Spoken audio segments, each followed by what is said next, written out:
जहन प्यारे साथियों, आशा करता हूँ कि आप सभी अच्छे होंगे और मन ला के तो पढ़ाई कर ही रहे होंगे। स्टूडेंट, जैसे कि आप सभी को वाकिफ़ है कि एजुकेशन बायर आपकी परीक्षा यूपीएससी प्रीलिम्स 2025 को ध्यान में रखते हुए हम आपके साथ में दृष्टि आईएएस और विजन आईएएस की टेस्ट सीरीज चर्चा का बिंदु बना रहे हैं। स्टूडेंट्स, इस क्लासेस में हम दृष्टि आईएएस का टेस्ट नंबर 17 लेंगे और इससे पहले अन्य टेस्ट आपके साथ हमने डिस्कस कर लिए हैं और आपको उनका पीडीएफ टेलीग्राम पर प्रोवाइड करवाया जा रहा है। प्यारे विद्यार्थी, हमने लास्ट क्लासेस में आपसे संस्कृति आईएएस के 2 टेस्ट आपसे डिस्कस किए थे।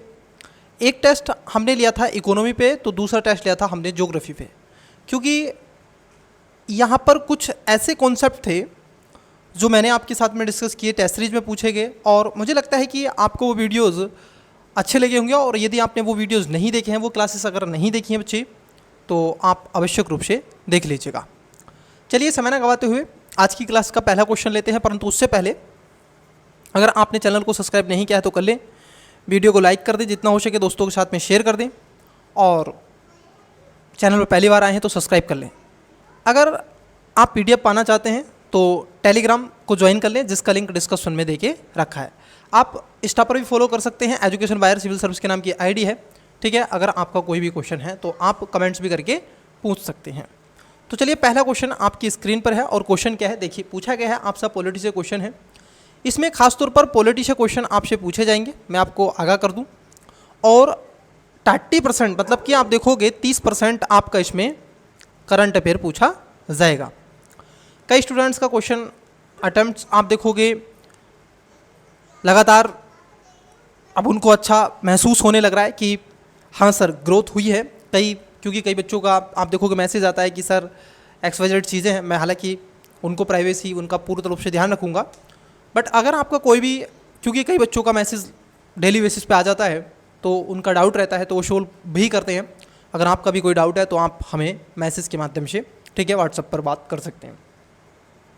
बच्चे, कई स्टूडेंट्स का पीडीएफ को लेकर के आ रहा है तो आपको टेलीग्राम पर पीडीएफ प्रोवाइड करवा दिया जाएगा। सीसैट के सारे प्रोवाइड, ठीक है, दोबारा देख करके करवा देंगे, ठीक है। और यदि जो पहले ऑलरेडी करवा दिया गया था, ठीक है, उसके बाद में जो बाकी बचे हैं वो करवा दिए जाएंगे, ठीक है। तो चलिए, पहला क्वेश्चन आपकी स्क्रीन पर है, बताइएगा क्वेश्चन क्या है, ठीक है। कई बच्चे ने, 1-2 बच्चे का और आप देखो कमेंट आया था। कमेंट ये था कि सर आप अपनी नॉलेज ना यूज़ करें, बल्कि सभी बच्चे पढ़े लिखे हैं और सभी जानते हैं, जो उसमें पूछा गया है वही आप बता दें बस। तो आप स्टूडेंट्स मुझे बताइएगा कि क्या आप चाहते हैं कि जो इसमें है केवल मैं वही बता दूं और वहीं पर बात ख़त्म करूं और नेक्स्ट क्वेश्चन के साथ आपके साथ चर्चा करूं, या आप चाहते हैं कि थोड़ा अगर मुझे लगता है तो मैं अपना एफर्ट उसके अंतर्गत लगाऊं और मैं आपको कुछ हो सके तो देने का प्रयास करूं। जो भी आप कहेंगे, क्योंकि आपके अनुकूल ही चीज़ें होती हैं। तो देखिए, पहला क्वेश्चन भी आपके अनुकूल है, बताइए। भारत के नियंत्रक एवं महालेखा परीक्षक मतलब कि कैग की लेखा परीक्षा अधिकारिता के संदर्भ में निम्नलिखित कथनों पर विचार कीजिए। पूछा गया है आपसे कि उपयुक्त संस्थानों में से कितने संस्थानों की भारत के कैग द्वारा पूर्ण और प्रत्यक्ष रूप से लेखा परीक्षा की जाती है। आपको 4 स्टेटमेंट देके रखे हैं, तो इनमें से बताना है कि जो कैग के द्वारा कौन से हैं इनमें जो खास तौर पर रिपोर्ट करते हैं। बताइएगा कौन से लेखा परीक्षा करते हैं। पहला स्टेटमेंट है कि भारतीय स्टेट बैंक। देखो, बैंकिंग वाला जो सेक्टर है इसके लिए तो आरबीआई ही आपका बना हुआ है। जैसा कि आप देखोगे ये भी इसमें नहीं होगा, ये भी नहीं होगा।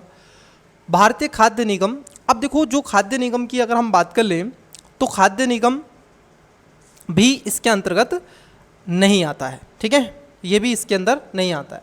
तेल और प्राकृतिक गैस ऐसे आयोग जो हैं ये गवर्नमेंट सेक्टर के अंतर्गत रखे गए हैं, तो इन पर जो कैग है इसके द्वारा रिपोर्ट प्रकाशित की जाती है, ठीक है। तो इसको थोड़ा सा आपको ध्यान में रखना है, क्योंकि केंद्र जो आपके निगम हैं, ठीक है, इनको रखने का प्रयास किया जाता है, ठीक है। तो इसको थोड़ा सा ध्यान में रखना है। तो यहाँ पर आप देखोगे जो पहला, इसमें केवल एक राइट आंसर हो जाएगा, ऑप्शन नंबर ए। अब आपसे बच्चे यहाँ पर कैग के बारे में पूछा गया है। अब कई बच्चों का रहेगा कमेंट्स कि सर आप कैग के बारे में ना बताओ, बस नेक्स्ट क्वेश्चन बताओ। लेकिन बच्चे ये सरासर आप देखोगे, आपने मान लीजिए अगर फर्स्ट अटैम्प्ट दिया है, सेकंड दे रहे हैं, तो आपके लिए तो ठीक है, आपने तो पढ़ रखा है, लेकिन वो भी स्टूडेंट्स हैं जो फर्स्ट अटैम्प्ट दे रहे हैं और कहीं ना कहीं अगर उनको कुछ चीज़ें अगर मिल जाएंगी तो बेटर रहेगा। तो मैं एक सेकंड में कैग के बारे में बता देता हूँ। देखिए कैग अगर आप देखें, कैग भारत के राष्ट्रपति द्वारा इनको हस्ताक्षर मोहर के तहत आप देखोगे नियुक्ति की जाती है। किसके द्वारा? प्रेसिडेंट्स के द्वारा। और इनकी जो एज के रूप में रखा गया है, ये सामान्य रूप से 6 वर्ष के होते हैं। ठीक है, 6 वर्ष के लिए इनको निर्वाचित किया जाता है, मतलब कि नियुक्त किया जाता है, सॉरी। और 65 वर्ष, 6 वर्ष या फिर 65 वर्ष की आयु, ठीक है, इतनी आयु इनकी होती है, इनको ध्यान में रखना है। और हटाना भी अगर होगा इस्तीफा तो राष्ट्रपति को देकर ही यहाँ पर होता है। ठीक है, कैग को राष्ट्रपति द्वारा उसी आधार पर उसी तरीके से हटाया जा सकता है जिस तरह सर्वोच्च न्यायालय के न्यायाधीश को हटाया जाता है। जैसे सुप्रीम कोर्ट के जज को हटाया जाता है, वैसे ही कैग को हटाया जाता है। ठीक है, तो ये खासतौर पर जो लेखा परीक्षा की जो काम करते हैं, ये पूर्ण रूप से या प्रत्यक्ष रूप से लेखा परीक्षा की भांति, उदाहरण के लिए जैसे दामोदर घाटी निगम तेल, प्राकृतिक गैस, ऐसे जैसे ONGC है, तो इन सब की जो भी भारत सरकार के अंतर्गत आती हैं तो उनके क्या करते हैं, ये रिपोर्ट देखते हैं। ठीक है, चलिए, तो पहला इसका करेक्ट आंसर हो जाएगा केवल एक, तो तीसरा भी गलत है, पहला भी गलत है। नेक्स्ट क्वेश्चन की तरफ बढ़ते हैं। क्वेश्चन नंबर 2 आपकी स्क्रीन पर है, वीडियो को पॉज करके कमेंट्स करें। ठीक है, क्वेश्चन नंबर 2 का करेक्ट आंसर दें। भारत के संविधान के संदर्भ में निम्नलिखित संगठन प्रमुखों पर विचार करें। अब देखो यहाँ पर संगठन आपसे पूछे गए हैं और पूछा गया है कि उपयुक्त में से कितने लोगों पर सर्वोच्च न्यायालय के न्यायाधीश के समान महाभियोग चलाया जा सकता है, मतलब कि कितनों पर चलाया जा सकता है महाभियोग की प्रक्रिया, तो बताइएगा। चलिए, आपने इसका करेक्ट आंसर दिया होगा। देखो जैसे कि यहाँ पर बता रहे हैं कि आपके जो भारत के नियंत्रक और महालेखा परीक्षक, देखो बच्चे अगर हम देखें जो महाभियोग की प्रक्रिया की अगर हम बात कर लें, नियंत्रक महालेखा परीक्षक की अगर हम देखें तो यहाँ पर एक तरीके से संसद की सिफारिश पर होता है और ख़ासतौर पर सर्वोच्च न्यायालय के जो, ठीक है, अनुच्छेद आपका 148 है, सॉरी कौन सा 148 एक, इसके तहत हटाया जाता है। सामान्य रूप से सर्वोच्च न्यायालय के न्यायाधीश के समान ही इसको रखा गया है। किसको? जो भारत के नियंत्रक महालेखा परीक्षक होते हैं, ठीक है, जो कैग हैं। वहीं अगर हम देखें भारत का जो निर्वाचन आयुक्त होता है, जिसको ठीक है इलेक्शन कमिश्नर कहा जाता है, कमिश्नर जो है आपका, तो ये जो आपका निर्वाचक आयुक्त है इसको भी रखा गया है। सामान्य रूप से आप देखोगे एक आर्टिकल की चर्चा आपने की होगी जब आपने पॉलिटी रिवाइज किया होगा, संविधान का आर्टिकल 324 का 5, ये आप इसको करते हैं, तो ये भी है। संघ लोक सेवा आयोग के अध्यक्ष अगर हम देखें, संघ लोक सेवा आयोग के अध्यक्ष जो होते हैं बच्चे, ये राष्ट्रपति के अनुसार होता है इनको, ठीक है, इनको उस तरीके से नहीं, बल्कि यहाँ पर संसद क्या, जो सुप्रीम कोर्ट क्या करती है, इसकी जांच पड़ताल करती है। ठीक है, तो संविधान का एक आर्टिकल आपने देखा होगा 317 और 317(1) आपने पढ़ा होगा, 2 आपने पढ़ा होगा। ठीक है, यूपीएससी के आप एस्पिरेंट है तो आप जानते होंगे। वहीं पर है मुख्य चुनाव आयुक्त, जो सूचना आयुक्त है, सॉरी अगर आप देखें जो आपका सूचना आयुक्त होता है, ये सूचना का अधिकार जो आपका है RTI एक्ट, ठीक है, कौन सा है, सॉरी RTI एक्ट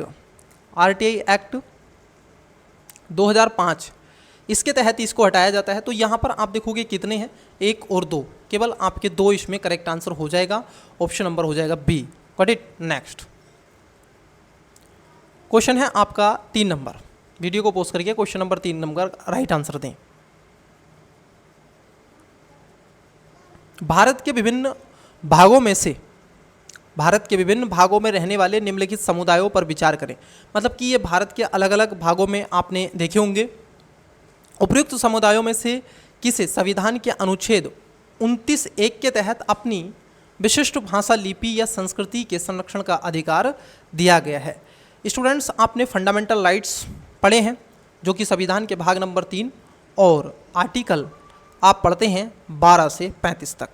इसी को पढ़ते हैं स्वतंत्रता का अधिकार, समता का अधिकार, स्वतंत्रता का अधिकार, शोषण के विरोध अधिकार, अब धार्मिक स्वतंत्रता का अधिकार और उसके साथ साथ अल्पसंख्यकों की शिक्षण संस्थानों का अधिकार।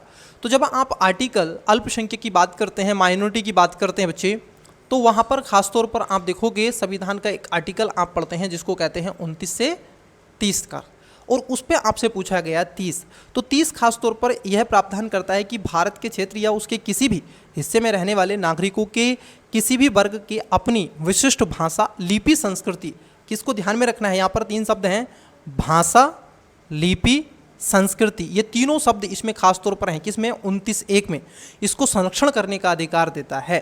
तो किसमें, चाहे तो वो असम के बोंडो वाले क्षेत्र में हो, झारखंड के संथाल हों, कर्नाटक के जो गोंडबा हैं वो हों, मणिपुर के चाहे मेतई हों, तो इन सबको अपने स्तर पर आप देखोगे अपनी संस्कृति, भाषा और लिपि विरासत के लिए अनुच्छेद के तहत में संरक्षण की पात्रता रखते हैं। तो यहाँ पर चारों हो जाएंगे, इसका राइट आंसर हो जाएगा option number D. What it next, चलिए क्वेश्चन नंबर नेक्स्ट देखते हैं। क्वेश्चन है आपका 4 नंबर।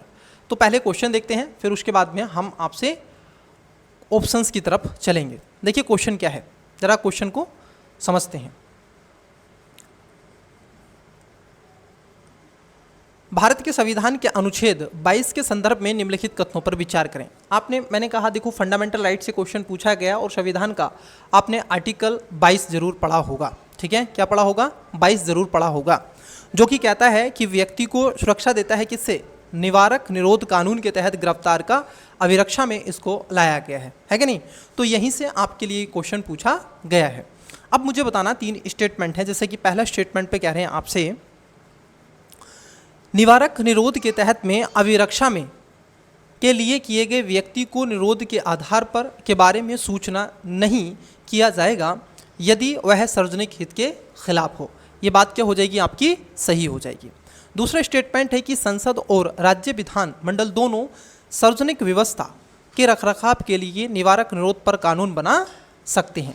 तो क्या हो जाएगा, ये भी सही हो जाएगा, क्योंकि देखो बच्चे होता क्या है, क्योंकि यहाँ पर जरा समझना, सार्वजनिक व्यवस्था है। अब ऐसा तो नहीं है कि सार्वजनिक व्यवस्था केवल और केवल सेंट्रल के स्तर पर ही होती हो, है कि नहीं, ऐसा तो हो ही नहीं सकता, क्योंकि ये स्टेट के लेवल पर भी होती है। तो स्टेट को भी यहाँ पर ये राइट है कि वो सार्वजनिक व्यवस्था को ध्यान में रखते हुए आप देखोगे संविधान का आर्टिकल जो 22 है उसके रूप में वो काम कर सकता है। तो दूसरा भी सही है।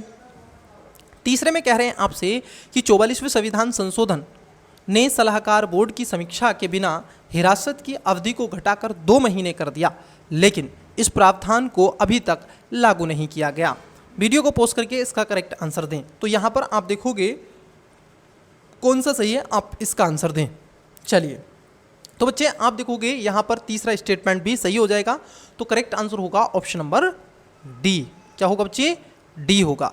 देखो हुआ क्या है कि 44वें संविधान संशोधन 1978 के माध्यम से, क्योंकि ये एक सलाहकार बोर्ड की समीक्षा के बिना निवारक निरोध की अवधि को 3 महीने से घटाकर अब कितना 2 महीने कर दिया है, ठीक है, जो कि संविधान के अनुच्छेद 22 में संशोधन किया जाएगा। लेकिन ध्यान रखना, अगर मान लीजिए उसको 2 माह या फिर मैं कहूँ कि 3 महीने से उसको ज़्यादा समय के लिए अगर रखना है, तो ऐसी स्थिति में जो ये बोर्ड बनाया गया है, क्या बनाया गया है, जो ये बोर्ड बनाया गया बच्चे, तो इसकी सलाह बाध्यकारी, मतलब कि इसकी सलाह लेना अनिवार्य होता है। तो इसकी क्या होती है, सलाह होती है, इसका एक कमेटी बनती है, तो इसकी सलाह के तहत ही ऐसा हो पाता है। तो यहाँ पर डी इसका करेक्ट आंसर हो जाएगा। आपको 21 के बारे में जो आपके माइंड में आए आप उसकी चर्चा कर सकते हैं कमेंट्स बॉक्स में। चलिए मैं आपको बता दूं बच्चे, मैं आजकल सभी बच्चों के मैं कमेंट्स पढ़ता हूं, ठीक है, आजकल मैं सभी बच्चों के कमेंट्स देख लेता हूं, क्योंकि आपका एग्ज़ाम एकदम बिल्कुल मोड़े पे खड़ा हुआ है। चलिए देखिए क्वेश्चन नंबर देखिए 5 नंबर, निम्नलिखित में से कौन सा एक संविधानवाद की अवधारणा को सर्वोत्तम रूप से परिभाषित करता है। संविधानवाद बच्चे क्या होता है, जहाँ पर संविधान केंद्र में होगा। जैसे मान लीजिए एक सर्किल है और यहीं पर मैं कहूँ कि आपसे कॉन्स्टिट्यूशन रख दो, तो ये पर क्या हो जाएगा, ये केंद्र में होगा। अब सारी क्रियाएं क्या होंगी, संविधान को ध्यान में रख करके की जाएंगी। सर्वोसर्वा कौन होगा, संविधान ही होगा। तो उसी के बारे में आपसे पूछा गया है संविधानवाद। आई होप कि आपने इसका करेक्ट आंसर वीडियो को पोस्ट करके कमेंट्स में दिया होगा। तो ये सिद्धांत क्या होता है बच्चे, आप देखोगे यह सिद्धांत है कि सरकारी प्राधिकरण मौलिक कानून के एक निकाय से लिया गया होता है, और यह क्या होता है, सीमित होता है। मतलब कि ऐसा नहीं है कि ये केवल और केवल यही है, बल्कि इसको क्या है, लिमिटेशन भी रखी जाती है। तो इसका करेक्ट आंसर हो जाएगा ऑप्शन नंबर सी, ठीक है। जॉन लॉक आपने पढ़े होंगे, क्योंकि ऐसे संविधानवाद के एक राजनीतिक धारणा के रूप में अगर हम देखें, जो जॉन लॉक और अमेरिकी संविधान निर्माताओं के सिद्धांत से प्रेरित रखा गया है। ये धारणा मानती है कि किसी भी सरकार की शक्तियाँ कानून नियंत्रण और सीमित होनी चाहिए। मतलब कि सरकार की वैधता पर इस बात पर निर्भर करती है कि वह संवैधानिक सीमाओं का पालन करती है या नहीं। यह अवधारणा कठिन मुद्दों को उठाती है, जो न केवल विधिक विशेषज्ञों के लिए बल्कि राज्य के दार्शनिक और कानूनी आधार पर भी रुचि रखने वाले प्रत्येक व्यक्ति को भी प्रासंगिक करती है। तो इसका करेक्ट आंसर हो जाएगा option number B. Next question number 6 आपकी स्क्रीन पर है, बताइएगा इसका करेक्ट आंसर। क्वेश्चन नंबर 6, चलिए देखिए, ये कह रहे हैं आपसे कि संविधान के अनुच्छेद 338 के अधीन राष्ट्रीय अनुसूचित जनजाति आयोग NCST के संदर्भ में निम्नलिखित कथनों पर विचार करें। पूछा क्या गया है, आपसे पूछ रहा है कौन सा सही है। अब देखिए, पहले में कह रहे हैं आपसे 89वें संविधान संशोधन अधिनियम 2003 के माध्यम से स्थापित एक संवैधानिक निकाय है। जरा बताइएगा कि पहला स्टेटमेंट क्या आपका सही है, तो आप कहोगे जी हाँ एकदम सही है, क्योंकि 89 कॉन्स्टिट्यूशन अमेंडमेंट 2003 के माध्यम से ही जो संविधान का आर्टिकल 338A है इसको जोड़ा गया था। तो यहाँ पर क्या हो जाएगा, आपका एकदम पहला करेक्ट हो जाएगा। दूसरे में कह रहे हैं कि यह एक बहु सदस्य निकाय है जिसके अध्यक्ष उपाध्यक्ष 3 अन्य सदस्य शामिल होते हैं।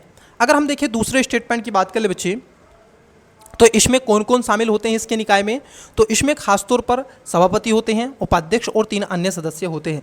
तो कुल सदस्य कितने होते हैं, इसमें 5 सदस्य रखे गए। तो यहाँ पर सेकंड स्टेटमेंट भी सही हो जाएगा।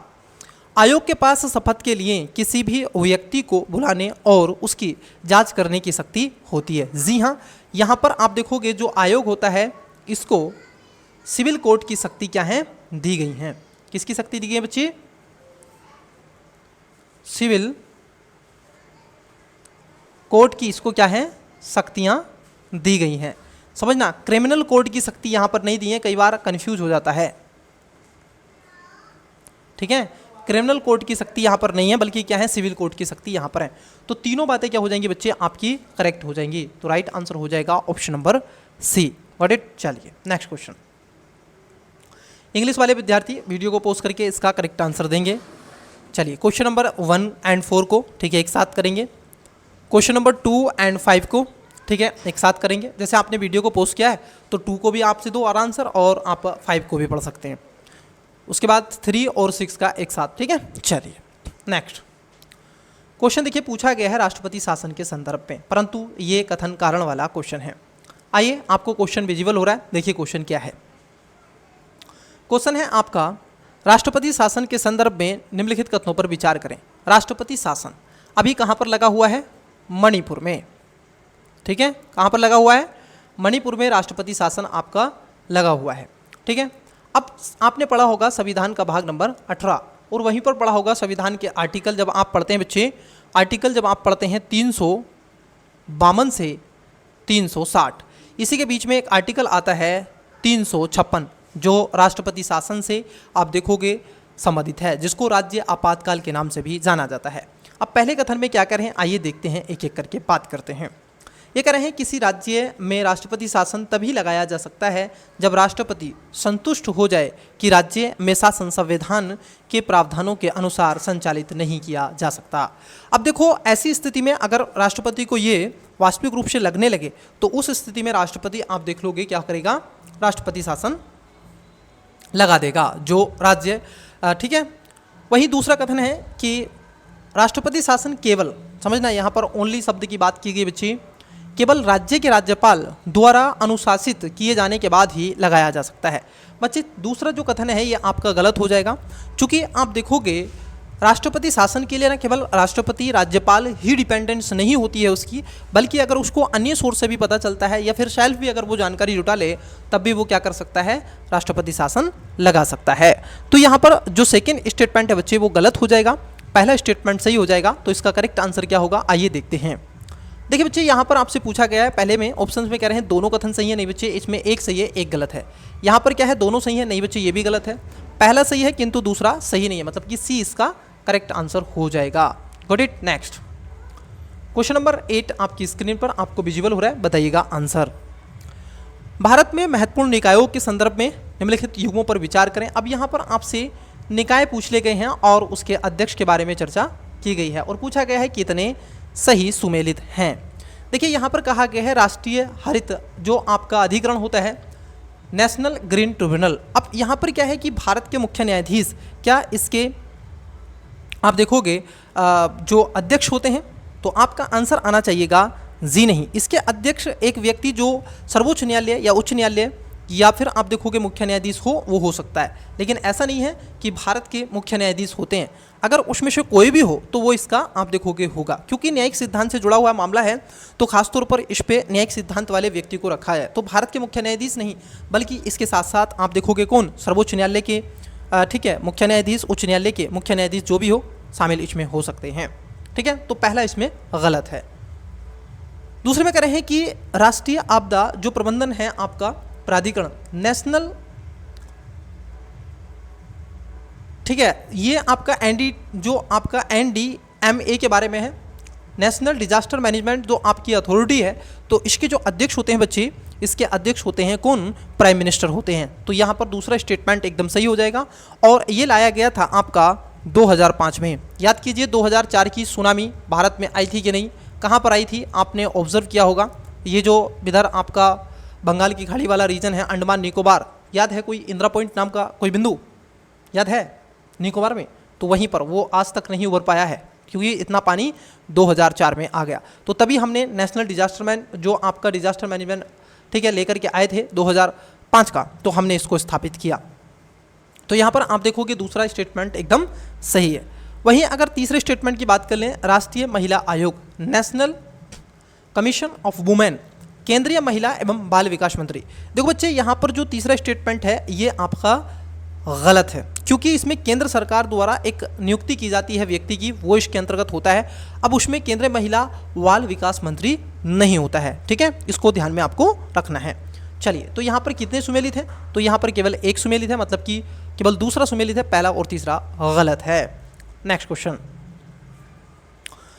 क्वेश्चन है आपका 9 नंबर। वीडियो को पोस्ट करके इसका करेक्ट आंसर दें बच्चे। चलिए देखिए, ये कह रहे हैं केंद्रीय सतर्कता आयुक्त और सतर्कता आयुक्तों की नियुक्ति के संदर्भ में निम्नलिखित कथनों पर विचार करें। 4 स्टेटमेंट पूछे गए हैं। उपयुक्त में से कौन सी समिति केंद्र सतर्कता आयोग में नियुक्तियों की सिफारिश करने वाली समिति का हिस्सा है। अब यहाँ पर आपसे देखो, जब आपकी केंद्र सतर्कता आयोग होता है और उसकी नियुक्ति की जाती है तो उसमें कौन कौन शामिल होता है उसके बारे में आपसे पूछा जा रहा है। यहाँ पर अगर हम देखें बच्चे, आपको थोड़ा बहुत समझ में आ रहा है ये मामला कहाँ का है। ये मामला है आपका, आप देखोगे कार्यपालिका का। किसका मामला है, कार्यपालिका का मामला है, मतलब कि एग्जीक्यूटिव का मामला है, या ये न्यायपालिका का मामला है। बच्चे थोड़ा सा ये कॉमन सेंस होता है, मैं आपको कुछ चीज़ें आवश्यक रूप से दूंगा। कई बच्चों का आता है भाई, आपका कमेंट्स आता है, मैं पढ़ता हूँ, सबके कमेंट्स पढ़ता हूँ, लेकिन मुझे उन विग्नर स्टूडेंट्स को भी आगे लेकर के चलना है जो इस बार एग्जाम में सफल होना चाहते हैं। ठीक है, तो देखो बच्चे, ये मामला जुड़ा हुआ है कार्यपालिका से। तो यहाँ पर मुझे बताओ, कॉमन सेंस से सोचो, क्या यहाँ पर भारत के मुख्य न्यायाधीश की जरूरत पड़ेगी? नहीं ना, तो यहाँ पर तीसरा स्टेटमेंट गलत हो जाएगा। अब जैसे ही देखो बच्चे तीसरा स्टेटमेंट आपका गलत हो जाएगा तो राइट आंसर क्या है, निकल आएगा। ऑप्शन नंबर बी नहीं होगा और ऑप्शन नंबर डी नहीं होगा। अब मुझे बताइएगा, क्या भारत के प्रधानमंत्री होंगे? हाँ, गृह मंत्री होंगे। लोकसभा के अध्यक्ष जो आप विपक्ष का नेता होता है, लीडर ऑफ अपोजिशन, ये इसके अंदर शामिल होता है। जी हाँ, तो यहाँ पर सी इसका करेक्ट आंसर हो जाएगा। CBC, जब आप IAS बन जाओगे बेटा, जब आप IAS बन जाओगे, ठीक है, या फिर जब आप IPS बन जाओगे, ठीक है, खासतर IPS IAS, ठीक है, हम दो को ही ले लेते हैं एग्जाम्पल के रूप में, तो बेटा आपके पीछे एक ही व्यक्ति लगा रहेगा जिसको CBC कहते हैं। ठीक है, यही है वो आपका केंद्रीय सतर्कता आयोग। याद रखना, यही है आपका केंद्रीय सतर्कता आयोग और ये आपके पीछे रहता है। यही लेखा जोखा आपका करता है सब कुछ, कि आपकी संपत्ति कितनी हुई है एक साल में, सारा। ठीक है, तो इसको ध्यान में आपको रखना है। चलिए, तो नेक्स्ट क्वेश्चन लेते हैं। ये थोड़ी जानकारी देना था आपको, ज़रूरी था। हालांकि जब इथिक्स की क्लास वगैरह मैं आपके साथ लूँगा, डिस्कस करूँगा, तो वहाँ पर इसका और आपसे विस्तार से चर्चा किया जाएगा। देखिए, कुछ क्वेश्चन बच्चे मेरा ये रहता है, क्योंकि कई बच्चों का स्टूडेंट्स का कमेंट्स आता है कि सर क्वेश्चन आप बता दिया करें, कर दिया करें, किसी स्टूडेंट से बनता है, किसी से नहीं बनता। बेटा मैं देखो ऐसे क्वेश्चन आपको देता हूँ जो बहुत ईजी होते हैं। मैं हार्ड क्वेश्चन, ये याद करना, मैं हार्ड क्वेश्चन आपको नहीं देता हूँ। ठीक है, मैं वही क्वेश्चन देता हूँ बच्चे जो आप क्वेश्चन को बना सकते हैं। अगर मान लीजिए आपसे एक बार नहीं बनना है तो 2 बार ट्राई कर लें, और यदि नहीं हो पा रहा है तो पीडीएफ आपको मिल जाता है बेटा टेलीग्राम पे, जिसका लिंक डिस्क्रिप्शन में, वहाँ से जाकर के डाउनलोड कर लें आराम से, और उसका आप देखोगे एक्सप्लेनेशन के साथ में चीज़ें होती हैं, तो वहाँ से आप क्या है देख करके भी कर सकते हैं। ठीक है, अगर आपसे नहीं भी बनना है तो गूगल कर लें अगर जीएस का है तो। ठीक है, मेरे केसेस में आप गूगल भी करके उसको नोट डाउन कर सकते हैं जो भी। ठीक है, तो वैसे ही क्वेश्चन आपसे पूछा गया है राज्यों के निर्माण के बारे में। बताइए बेटा, ये कह रहे हैं सही काला अनुक्रम के साथ आपसे पूछा गया है। जैसे बताइए यहाँ पर देखो बेटा, अगर आप देखिए नागालैंड जो बना था, ये बना था 1963 में। कब बना था? 1963 में। सिक्किम को याद कीजिए 35 और 36वें संविधान संशोधन के माध्यम से बना था। बताइए बेटा, ये कब बना था? 35वें और 36वें संविधान संशोधन के माध्यम से आपका बना था। तो सिक्किम बना था कब? 1975 में। कब बना था? 1975 में। अरुणाचल प्रदेश बना था 1987 में, 1987 में। इसी समय गोवा भी बना था, इसको भी ध्यान में रखना। और छत्तीसगढ़ बना था 2000 में। ओके, तो यहाँ पर बेटा देखो करेक्ट आंसर क्या हो जाएगा? ए ही हो जाएगा, क्योंकि सीक्वेंस में पूछा था आपसे, काला अनुक्रम में पूछा था, तो ए इसका करेक्ट आंसर हो जाएगा। ठीक है, तो इसको क्या है ध्यान में रखेंगे। तो ऐसे क्वेश्चन भी आपसे पूछे जा सकते हैं। नेक्स्ट, तो इसको एक बार पढ़ लीजिएगा, संविधान का भाग आप 1 पढ़ते हैं तो तभी वहाँ पर आपको मिल जाएगा ये पढ़ने के लिए। ओके, चलिए क्वेश्चन है आपका 11 नंबर। भारत के संविधान के अनुच्छेद 12 के संदर्भ में निम्नलिखित कथनों पर विचार करें। कौन सा है? 12 कहाँ से लिया गया बेटा? फंडामेंटल राइट से ये क्वेश्चन पूछा गया है।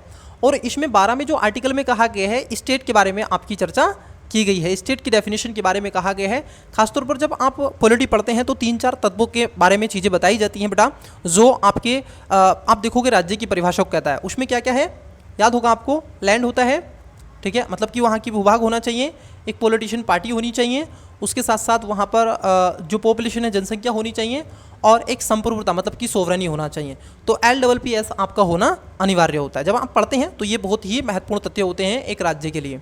अब देखो पहला स्टेटमेंट है कि संविधान के अनुच्छेद 12 के भाग, मतलब कि संविधान के भाग, देखो अनुच्छेद 12 और संविधान के भाग 3 के प्रयोजन के लिए राज्य शब्द को परिभाषित किया गया है।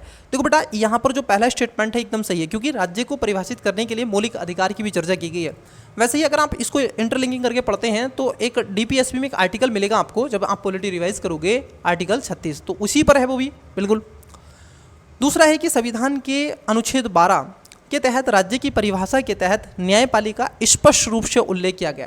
बेटा देखो न्यायपालिका का जो है, अब यहाँ पर देखो शब्दों का ही उच्चारण होता है सब कुछ, जो शब्दों का, देखो UPSC का प्रीलिम्स क्वालिफाई करना बेटा केवल शब्दों की ही बात होती है। ज्ञानी सब होते हैं, पढ़ा हुआ सबने हुआ है, ठीक है, चीज़ें सबने पढ़ के रखी हैं, लेकिन शब्दों को जो समझ गया, देखो बेटा यहाँ पर कह रहे हैं स्पष्ट रूप से, स्पष्ट रूप से नहीं बेटा, स्पष्ट रूप से नहीं, बल्कि आप देखोगे जो सरकार द्वारा पर्याप्त वित्त पोषित निकायों को इसके अंतर्गत रखा गया है। जो आपकी न्यायपालिका बेटा वो इसके अंतर्गत रूप से एक तरीके से व्यक्ति और संविधान को दिए गए उपाय में सर्वोच्च न्यायालय, उच्च न्यायालय के लिए रिट का प्रयोग करके न्याय की मांग करता है। और इसको खासतौर पर स्पष्ट रूप से परिभाषित नहीं किया गया है, बल्कि राज्य के अंतर्गत जो भारत सरकार और संसद, संघीय कार्यपालिका, विधानमंडल, राज्य की सरकार और विधान, राज्य की कार्यपालिका, विधानमंडल, स्थानीय प्राधिकरण, नगर पालिकाएं, पंचायतें, जिला बोर्ड आदि को रखा गया है। और इसमें खासतौर पर अन्य सार्वजनिक क्षेत्र के उपक्रम, विज्ञान निकाय, सरकार द्वारा नियंत्रित निगम और सरकार द्वारा प्राप्त रूप से वित्त पोषित निकाय इसके अंतर्गत आते हैं। तो यहाँ पर कोई न्यायपालिका इसके अंतर्गत नहीं रखी गई है। तो यहाँ पर देखोगे बेटा जो आपका दूसरा स्टेटमेंट है गलत हो जाएगा, पहला स्टेटमेंट सही हो जाएगा, right answer option number A हो जाएगा। चलिए नेक्स्ट क्वेश्चन। अब तो कोई किसी को दिक्कत नहीं होगी, चलिए कोई भी दिक्कत हो, ठीक है, अगर आपको कुछ भी लगे पढ़ाने का तरीका, कोई भी चीज़ें आपको समझ में ना आए, आप आराम से पूछें। लेकिन ये PDF तो आपको कहाँ मिलेगा? PDF बेटा आपको टेलीग्राम पर प्रोवाइड करवा दिया जाएगा, ठीक है। चलिए कई स्टूडेंट्स क्या है ना, वीडियो देखते हैं सर PDF, अरे भाई पहले PDF तो देख लो, पहले वीडियो को समझ लो, PDF की ज़रूरत नहीं पड़ेगी आपको। अगर आपने सही से अच्छे से ऑब्जर्व कर लिया फिर क्या करोगे उसका PDF का, बताओ। अच्छे से ऑब्जर्व कर लो यार, यहीं पे लगा लो आराम से बैठ के। चलिए देखिए बेटा क्वेश्चन नंबर है 12 नंबर, आपको क्वेश्चन विजुअल हो रहा होगा।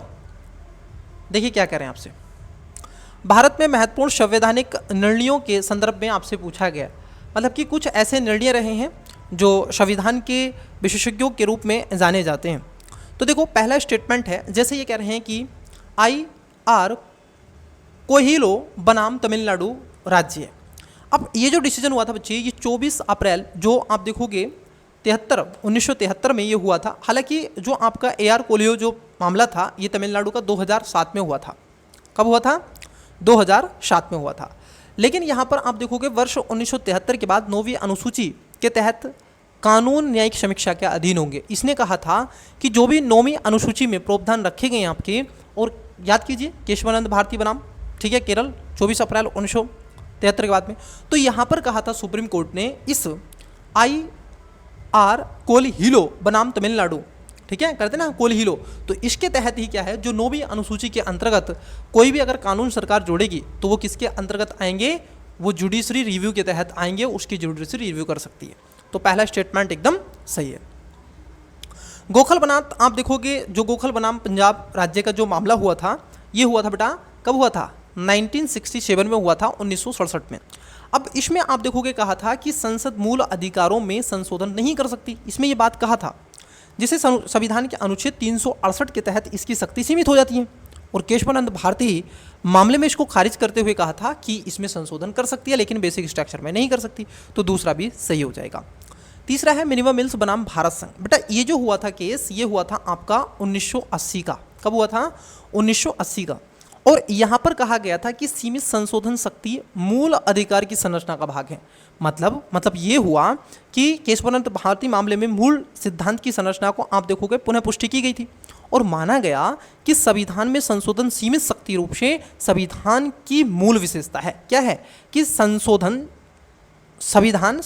की सीमित शक्ति ही संविधान की मूल विशेषता है। मतलब कि आप उसमें बहुत ज़्यादा मात्रा में क्या नहीं कर सकते, अमेंड नहीं कर सकते। अगर आप करोगे तो उसके बेसिक स्ट्रक्चर का उल्लंघन होगा, फिर सुप्रीम कोर्ट उसको देखेगी।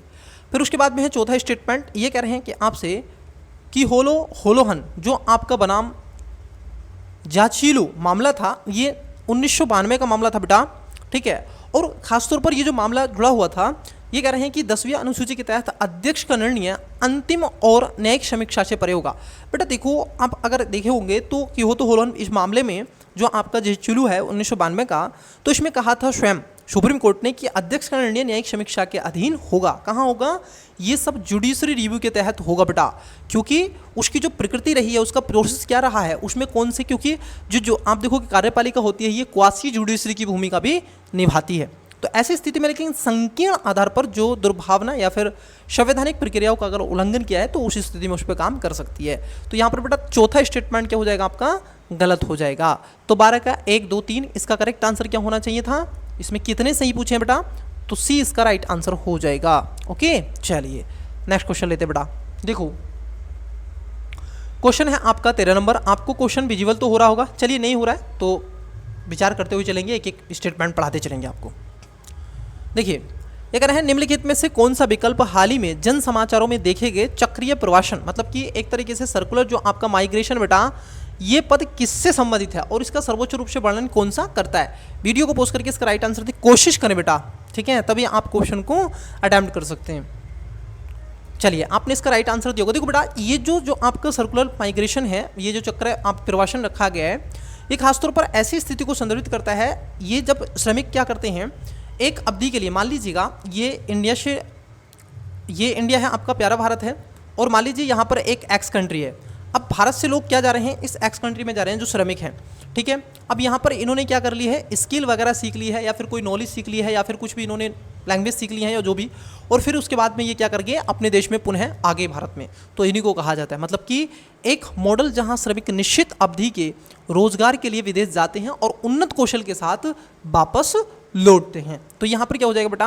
Right answer option number C हो जाएगा। इसी को कहा गया है चक्रीय प्रवासन, मतलब कि सर्कुलर माइग्रेशन। कभी कभी आपसे ऐसे शब्द भी पूछे जा सकते हैं। चलिए नेक्स्ट कुछ क्वेश्चन बेटा आपको मैं बीच बीच में दूंगा ताकि आप उसका राइट आंसर दे। जैसे ये क्वेश्चन है, ठीक है, इस क्वेश्चन का आप ही को राइट आंसर देना है, ठीक है। आप गूगल भी कर सकते हैं, इस क्लासेस में आपको ये एक, ठीक है, ऑप्शंस दे के रखा है हमने, आप गूगल कर सकते हैं। बेटा मैं क्यों बोलता हूँ, जब आप गूगल करोगे ना तो आप उसको क्वेश्चन को पढ़ोगे भी। देखो निम्नलिखित में से कौन सा संगठन बिजनेस रेडी, मतलब कि बी रेडी इंडेक्स प्रकाशित करता है? तो इसका आंसर आप ही को देना बेटा, ठीक है। और मैं हर बार कहता हूँ आपसे कि ये 3 है, IMF है, इसको आवश्यक पढ़ें, जो आपका वर्ल्ड इकोनॉमी फोरम है इसको आवश्यक रूप में, W जो आपका ठीक है, और इसके साथ साथ वर्ल्ड बैंक के बारे में आवश्यक रूप से पढ़ें। मैं हमेशा कहता हूँ बेटा, और WTO इनके बारे में आवश्यक रूप से पढ़ने बेटा, 4 के बारे में, ठीक है। और बाकी का इकोनॉमी इन्वायरमेंट से, इकोलॉजी इन्वायरमेंट से जो आपका UN, ठीक है, UNEP है, UNDC है, तो उसको पढ़ें ही तो बेटर ही है, तो इनको जरूर पढ़ें। तो इसका राइट आंसर क्या करना है बच्चे, आपको बेटा कमेंट्स करना है, किसका, क्वेश्चन नंबर 14 का करेक्ट आंसर देना है। तो क्या करना है, इसका आपको कमेंट में करेक्ट आंसर देने हैं, ठीक है। चलो नेक्स्ट क्वेश्चन।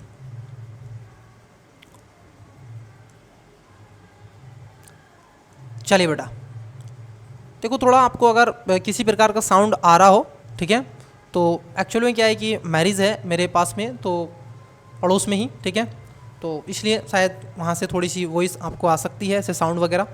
चलिए देखिए, कोशिश करेंगे कि कम से कम आए। वन डे वन जीनोम पहल। अब देखो बेटा, खासतौर पर सरकार क्या कर रही है आजकल, इन चीज़ों में खासतौर पर फोकस है, जैसे one nation one election, one nation one tax, one nation one medicine, one nation one, इस तरीके से वन नेशन वन एजुकेशन। तो इस तरीके से सरकार क्या है, कई one nation one election, one nation one food, तो ऐसे सरकार क्या कर रही है, बहुत ज़्यादा इनोवेटिव ऐसे प्रोग्राम चला रही है। अब देखो उसी पर है कि वन डे वन जीनोम पहल किसकी है। 3 स्टेटमेंट है। पहला, इस पहल का उद्देश्य भारत में सूक्ष्मजीव विविधता को प्रदर्शित करते हुए प्रतिदिन पूरी तरह से इनोटेंट बैक्टीरियल जीनोम को अनुक्रमित एवं रिलीज करना है। नंबर 2 में कह रहे हैं कि यह जैव विविधता प्रौद्योगिकी विभाग, देखो पहला स्टेटमेंट क्या है, एकदम सही है, क्योंकि ये पहल इसलिए शुरू की गई है, और ये खासतौर पर आप देखोगे नवाचार जो आपकी जैव प्रौद्योगिकी विभाग के तहत में जैव प्रौद्योगिकी अनुसंधान नवाचार परिषद ब्रिक्स के आप देखोगे ये समन्वित के रूप से किया जा रहा है, इसके समन्वय में काम करती है, और इसको स्टार्ट किया गया था 2024 में, नवंबर 2024 में इसको स्टार्ट किया गया था बेटा, जो कि वन डे वन जीनोम की बात करता है। तो यहाँ पर आप देखोगे पहला स्टेटमेंट, दूसरा स्टेटमेंट एकदम सही है। तीसरा है कि इस पहल के तहत जारी माइक्रोबियम जीनोम डेटा केवल संस्थागत अनुसंधान के लिए, ठीक है, प्रतिवादित होगा, लोगों के लिए उपलब्ध नहीं है। बेटा ये गलत है, क्योंकि जब जीनोम डेटा के संस्थानन अनुसंधान तक सीमित ही नहीं है, बल्कि स्पष्ट रूप से जीनोम डेटा को सार्वजनिक करने का भी लक्ष्य रखा गया है, ताकि हम इस चीज़ को शो कर सकें, दिखा सकें लोगों को, और यह पर्यावरण, कृषि और मानव स्वास्थ्य सहित विभिन्न क्षेत्रों में जैसे चर्चा, अनुसंधान और नवाचार को भी प्रोत्साहित करने में सहायक होगा। तो यहाँ पर बेटा तीसरा जो स्टेटमेंट आपका गलत हो जाएगा, ठीक है बेटा। तो देखो तीसरा स्टेटमेंट गलत, तो आंसर क्या होना चाहिए आपका, बी नहीं होना चाहिए, सी नहीं होना चाहिए, डी नहीं हो जाए, क्योंकि यहाँ पर आपको तीसरा दे के रखा है। Right answer option number A हो जाएगा। Got it. नेक्स्ट बेटा बताओ क्वेश्चन, मैं इसको रफ कर देता हूँ ताकि क्वेश्चन आपको इजीली वे में विजुअल हो सके।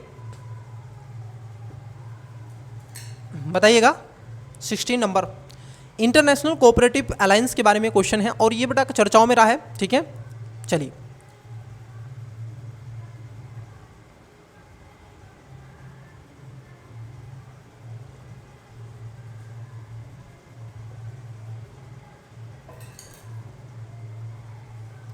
देखो बेटा, इंटरनेशनल कोऑपरेटिव अलायंस मतलब कि ICA वैश्विक सहकारी सम्मेलन 2024। अब ये सम्मेलन चर्चाओं में रहा है बेटा, क्या रहा है, ये सम्मेलन आपका चर्चाओं का बिंदु रहा है, क्योंकि आप सभी वाकिफ होंगे इसके बारे में, क्योंकि 130 वर्ष के इतिहास में पहली बार भारत में ये आयोजित किया गया। अब देखो पहले कह रहे हैं आपसे, ICA की स्थापना के बाद भारत में पहली बार ICA वैश्विक सहकारी सम्मेलन की मेजबानी भारतीय किसान उर्वरक सहकारी लिमिटेड मतलब कि IFFO द्वारा किया गया था। तो ये बात एकदम सही हो जाएगा।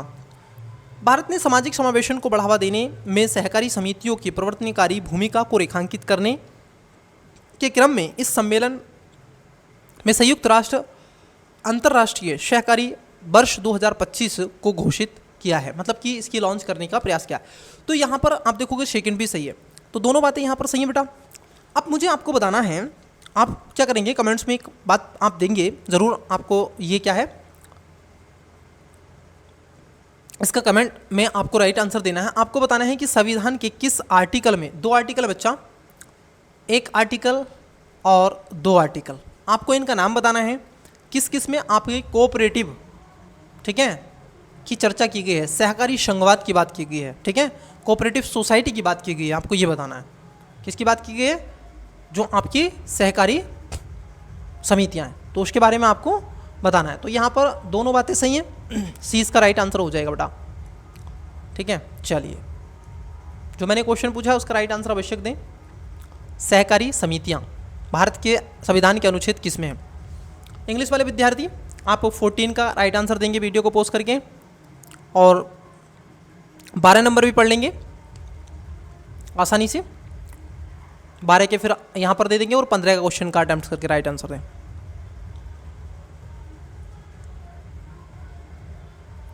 थर्टीन और 16 नंबर का क्वेश्चन बेटा वीडियो को पोस्ट करके आराम से दें। ठीक है, चलिए देखिए क्वेश्चन नंबर 17। क्वेश्चन नंबर 17 बेटा, क्वेश्चन क्या है? UNFCCC COP29 में शुरू किए गए वैश्विक ऊर्जा दक्षता गठबंधन के संदर्भ में निम्नलिखित कथनों पर विचार कीजिए। 3 स्टेटमेंट है। पहला, यूरोपीय संघ द्वारा वर्ष 2030 के ऊर्जा दक्षता लक्ष्यों के अनुसरण में इस गठबंधन का अनावरण किया गया था। देखो बेटा यहाँ पर जो पहला स्टेटमेंट है, क्योंकि यहाँ पर जो वैश्विक ऊर्जा दक्षता बात की गई है, तो ये वैश्विक ऊर्जा दक्षता जो गठबंधन है ये संयुक्त अरब अमीरात UAE में किया गया था। ध्यान रखना कहाँ पर था? UAE में किया गया था। और ये COP29 नहीं था बच्चे, ये COP28 था। ठीक है, तो पहला है गलत। इसमें स्वच्छ ऊर्जा और कम संसाधन खपत पर केंद्रित था। दूसरा स्टेटमेंट की बात कर ले तो इसका उद्देश्य जो आपकी COP29 है 2030 तक वैश्विक ऊर्जा दक्षता सुधार को दुगना करना है। बिल्कुल सही है। यह गठबंधन वित्त पोषण और प्रौद्योगिकी समाधानों के माध्यम से अपने संक्रमण का समर्थन करने के लिए अफ्रीकी देशों के साथ सहयोग को प्राथमिकता देने पर केंद्रित है। तो तीसरा भी सही है। पहला स्टेटमेंट गलत है बच्चे, इसका जो करेक्ट आंसर होगा right answer option number B होगा। इसमें इस बार क्या हुआ है कि आपने देखा होगा इसमें जो बजट है जो $100 बिलियन की बात होती थी उसको बढ़ा करके $300 बिलियन। ठीक है, और जो लोकल कम्युनिटी है यहाँ पर स्थानीय निवासी हैं, पर्यावरण के जो नीतियाँ हैं उनमें उनको शामिल किया जाएगा। और ख़ास तौर पर ये कहाँ पर हुआ है? बाकू में हुआ है। ठीक है, कहाँ पर हुआ है? बाकू में। चलिए स्पेस टैक्स के बारे में आपसे पूछा बेटा, बताइएगा। अच्छा क्वेश्चन है ये। इसरो के स्पेस डेक्स मिशन के बारे में आपको बताना है। चलिए बताइए। देखिए पहला स्टेटमेंट है आपका कि यह मिशन, इस मिशन का प्राथमिक उद्देश्य लो अर्थ ऑर्बिट में 2 लघु अंतरिक्ष यान के ऑटोनोमेशन मतलब कि इन स्पेस डॉकिंग का प्रदर्शन करना है। डॉकिंग क्या करेगा बेटा? ये आप देखोगे लो अर्थ ऑर्बिट में क्या करेगा, मान लीजिए एक आपकी सैटेलाइट ये ए है और एक सैटेलाइट बी है, तो ये क्या कर देगा? इसको कनेक्ट कर देगा। जैसे ये इस तरीके से जाएगा और कनेक्ट कर देगा, तो बी भी इसके साथ में कनेक्ट हो जाएगा। इसको बोलते हैं डॉकिंग बेटा। ठीक है, तो यहाँ पर पहला स्टेटमेंट क्या हो जाएगा आपका? सही है, पहला स्टेटमेंट सही है। डॉकिंग के दौरान एक दूसरे की स्थिति को सटीक रूप से ट्रैक करने के क्रम में यह मिशन 2 अंतरिक्ष यानों के बीच उपग्रह आधारित नेविगेशन एवं संचार के उपयोग पर केंद्रित होता है। तो यहाँ पर बेटा क्या हो जाएगा? दूसरा भी आपका सही हो जाएगा, क्योंकि भारत सरकार ने इसको बहुत ज़्यादा बढ़ावा देने का भी प्रयास किया है। और ख़ासतौर पर यह भारतीय जो आपकी स्पेस रिसर्च ऑर्गेनाइजेशन है इसरो, उसके आपने पढ़ा होगा PSLV C60। ठीक है, ये भेजा गया था तो इसके तहत में इसको रखा गया है। ठीक है, तो सी इसका करेक्ट आंसर हो जाएगा बेटा। चलिए करेक्ट। नेक्स्ट क्वेश्चन नंबर है आपका 19। हाल ही में समाचारों में देखे गए भारत के पहले डायबिटीज़ बायो बैंक के संदर्भ में आप कौन से बैंक की जरूरत बची? Diabetes bio bank. अब आपने ये बैंक ही नहीं जो मनी बैंक है, अब ये देखो ये भी बैंक है आपको। ठीक है, चलिए बताइए। यह संयुक्त रूप से भारतीय चिकित्सा अनुसंधान परिषद ICMR और Madras diabetes research foundation MDRF द्वारा स्थापित किया गया है। तो देखो पहला स्टेटमेंट क्या हो जाएगा आपका? सही हो जाएगा बेटा। आपने डायबिटीज़ आवश्यक रूप से देखा होगा। डायबिटीज़ 2 प्रकार का होता है, डायबिटीज़ 1 होता है, डायबिटीज़ 2 होता है। पढ़े कि नहीं? बताइएगा, पढ़े कि नहीं? क्योंकि मधुमेह जिसको हम हिंदी में कहते हैं डायबिटीज़ को, मधुमेह के विभिन्न रूपों में बायो स्पेंसियंस सहित करने पर केंद्रित होता है। इसके अलावा इसे गर्भ अवधि मधुमेह के नमूनों भी आप कर सकते हैं, संग्रह कर सकते हैं। तो इसको थोड़ा सा ध्यान में रखना है। तो पहला स्टेटमेंट आपका सही है। इसके तहत टाइप 1 और टाइप 2 मधुमेह के बायोस्पेसिमेशन को संग्रहित करना शामिल है, तो ये भी सही है। बायोबैंक का उद्देश्य वैज्ञानिक अध्ययन का समर्थन करना, जिसमें बायोमार्कर की पहचान, बायोमार्कर बेटा ये शब्द आपको देखो, बायोमार्कर ये क्या करता है, जो भी विभिन्न प्रकार की अगर आपकी बॉडी में, जैसे आप जीन सीक्वेंसिंग की बात करते हैं, वैसे ही बायोमार्कर, तो बेटा इससे क्या होता है, ये किसी भी स्पेसिफिक जो रोग है, बीमारी है, उसकी पहचान कर लेता है। ठीक है, तो ये वैज्ञानिक इसको अनुसंधान के रूप में काम करते हैं। तथा मधुमेह के लिए व्यक्तिगत उपचार रणनीति विकसित करना शामिल होता है, मतलब कि विकसित जो रणनीति है उपचार की, उसको करना शामिल है। तो यहाँ पर तीसरा भी सही है। तो तीनों बातें बेटा आपकी सही हो जाएंगी। करेक्ट आंसर होगा ऑप्शन नंबर डी। क्या हो जाएगा आपका राइट आंसर हो जाएगा ऑप्शन नंबर डी। चलिए नेक्स्ट।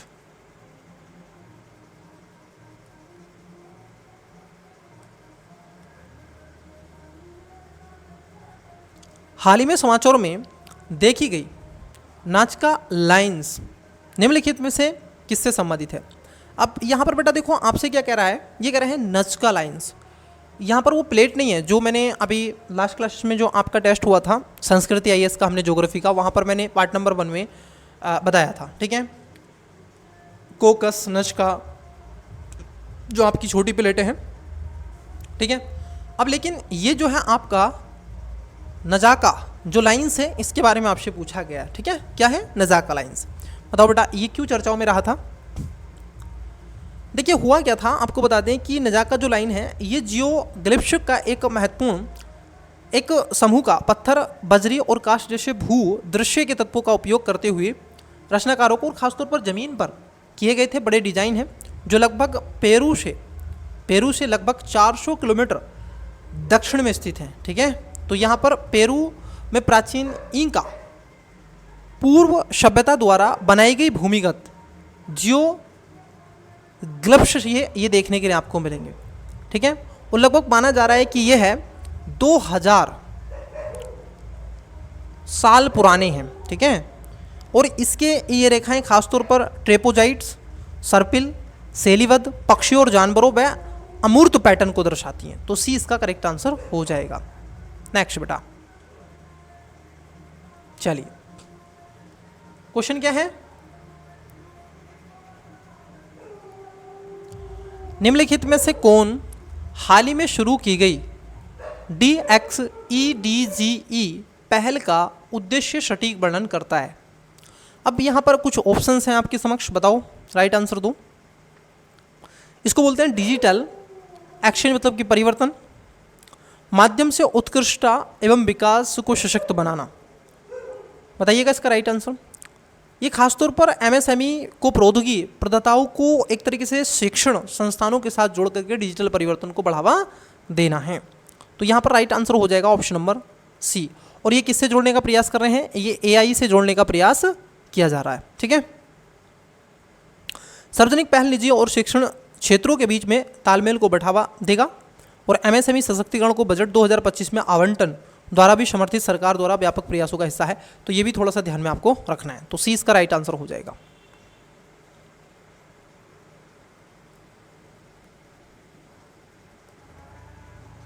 बताइए क्वेश्चन नंबर 22।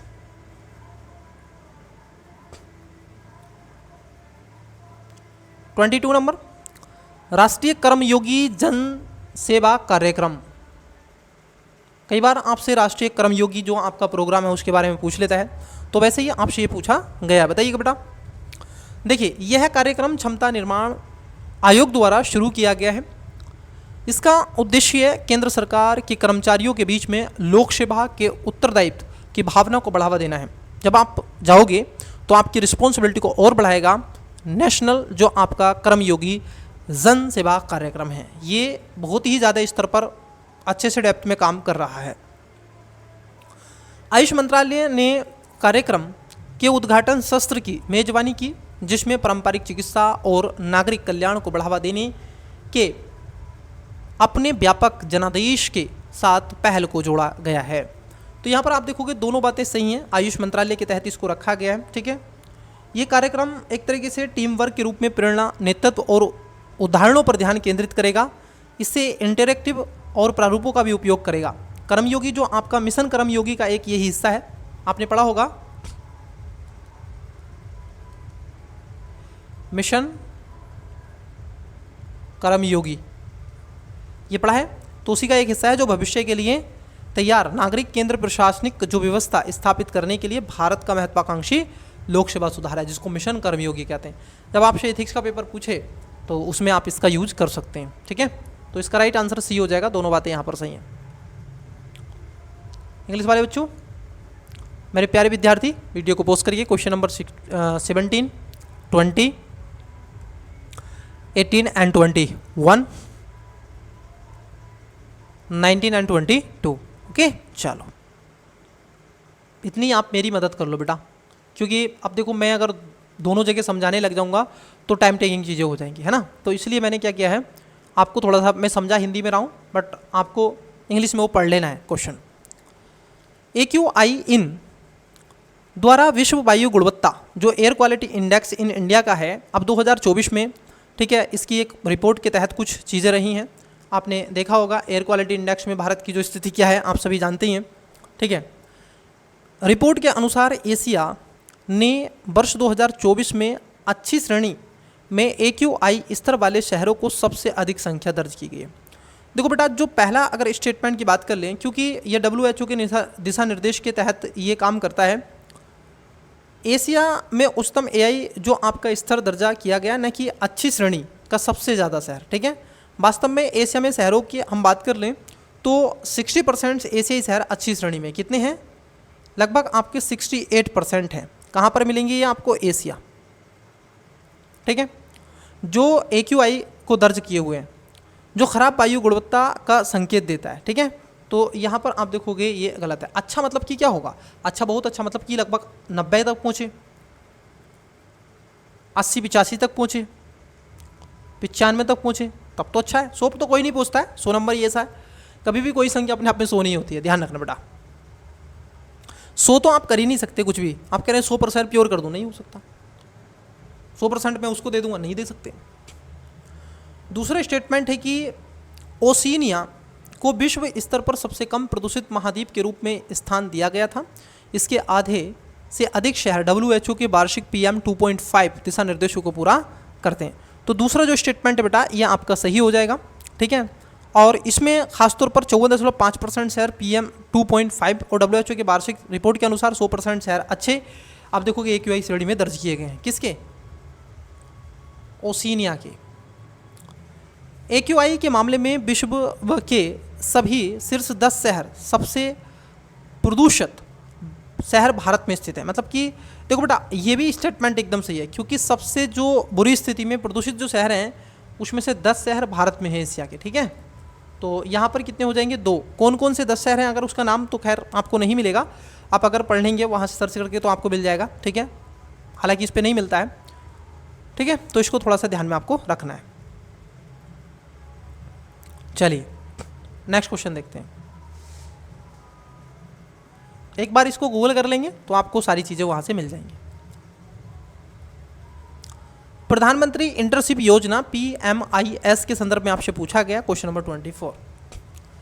इस योजना का उद्देश्य 5 वर्ष की अवधि में शीर्ष 500 कंपनियों में 1 करोड़ युवाओं को इंटर्नशिप के अवसर प्रदान करना है। जी हाँ, PMIS मोबाइल ऐप आधार फेस ऑथेंटिकेशन का उपयोग करके पंजीकरण की अनुमति देता है और आवेदकों को रियल टाइम अपडेट प्रदान करता है। ये भी बात सही है। PMIS के तहत में पायलट प्रोजेक्ट वर्ष 2023 में लॉन्च किया गया था और वर्तमान में यह केवल महानगरीय शहरों तक ही सीमित है। बच्चे अगर आप देखोगे, क्योंकि जो आपका PM, ठीक है, जो इंटर्नशिप प्रोग्राम है, प्रधानमंत्री इंटर्नशिप योजना जो है, इसकी घोषणा 2024-25 के बजट में की गई थी। कब की गई थी, बजट 2024-25 के बजट में इसकी चर्चा की गई थी। ठीक है, तो इसको ध्यान में रखना। 23 नहीं है, और केवल महानगरी नहीं, ये कई ऐसे क्षेत्रों को कवर करने का प्रयास करता है। ठीक, तो इसको ध्यान में आपको रखना है। ये राज्यव्यापी है, जिलों के स्तर पर भी है, न केवल महानगर के। तो तीसरा गलत है, पहला दूसरा सही है। ए इसका करेक्ट आंसर हो जाएगा। नेक्स्ट क्वेश्चन नंबर 25 बेटा, निम्नलिखित में से कौन हाल ही में लॉन्च किए गए बैंकनेट पोर्टल के संदर्भ में सबसे अच्छा वर्णन किसका है? वानकनेट के बारे में पूछा है। वानकनेट बताओ बेटा, वानकनेट क्या बताता है? वानकनेट क्योंकि एक वित्तीय सेवा विभाग की पहल के रूप में इसको शुरू किया गया और नया ई नीलामी पोर्टल है बेटा ये, ठीक है। और ख़ासतौर पर जो आपके एनपीए संपत्ति है उसको, जो एनपीए है, ठीक है, तो उसको सार्वजनिक जो पीएसवी बैंक हैं, जितने भी प्राइवेटिक जो आपके सेक्टर बैंक हैं, उसके समर्थन के लिए डिज़ाइन किया गया है। इसमें बैंक जो आपके सत्यापित, ठीक है, संपत्ति शीर्ष के रूप में केवाईसी का सुरक्षित भुगतान गेटवे, स्मार्ट नीलामी तंत्र को रूप से निष्पक्ष और निर्धारण सुनिश्चित करता है, उपयोगकर्ता के अनुकूल वेब और मोबाइल इंटरफेस के रूप में काम करता है। तो ये खासतौर पर किससे जुड़ा हुआ है? बैंकिंग सेक्टर से जुड़ा हुआ है, ठीक है। तो इसमें ना ए है ना बी है, सी इसका करेक्ट आंसर हो जाएगा बच्चे। कि सार्वजनिक क्षेत्र के बैंकों द्वारा गैर निष्पादन परिसंपत्तियों एनपीए की वसूली के लिए परिसंपत्तियों की नीलामी में पारदर्शिता को सुनिश्चित करने के लिए क्या लाया गया है? बैंकनेट, ठीक है, इसको बोलते हैं बैंकनेट, ठीक है, बैंकनेट आप कह सकते हैं इसको। तो correct answer option number C हो जाएगा, ठीक है। चलिए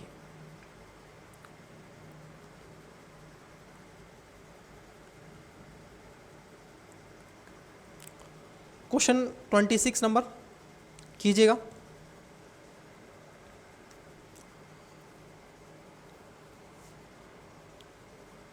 चलिए आपने इसका राइट आंसर दिया होगा।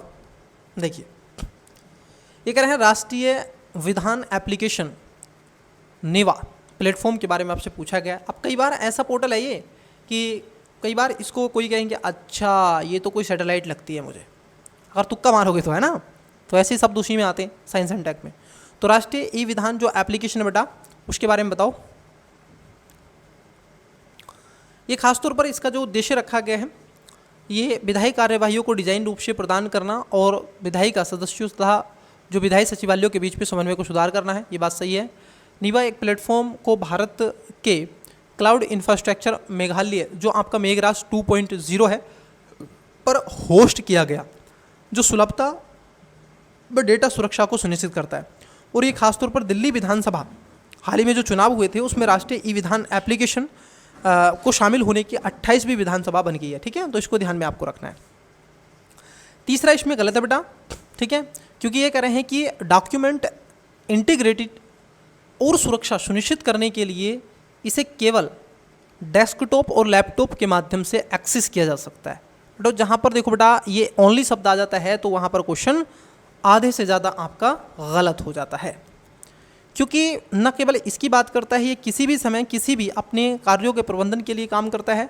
और ये खासतौर पर आप देखोगे चाहे आपका स्मार्टफोन हो, टैबलेट हो, लैपटॉप हो, डेस्कटॉप, ये सब पर आपको क्या है एक्सेस किया जा सकता है। तो यहाँ पर आप देखोगे तीसरा स्टेटमेंट बेटा गलत है। तो राइट आंसर क्या हो जाएगा?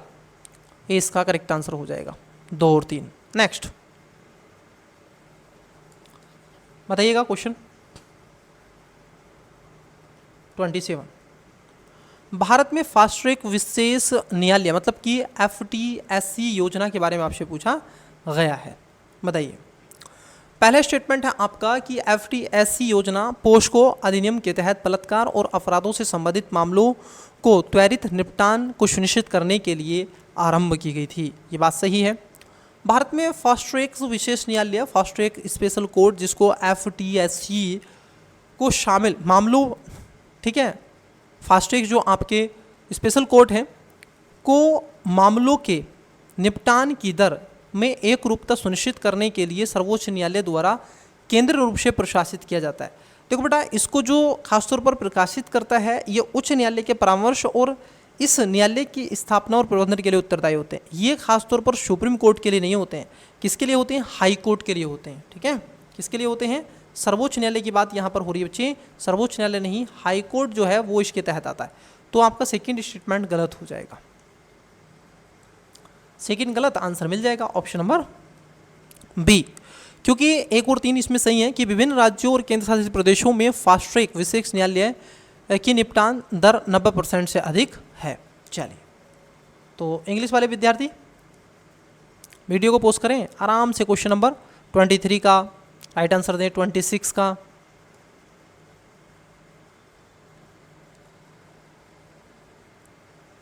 25,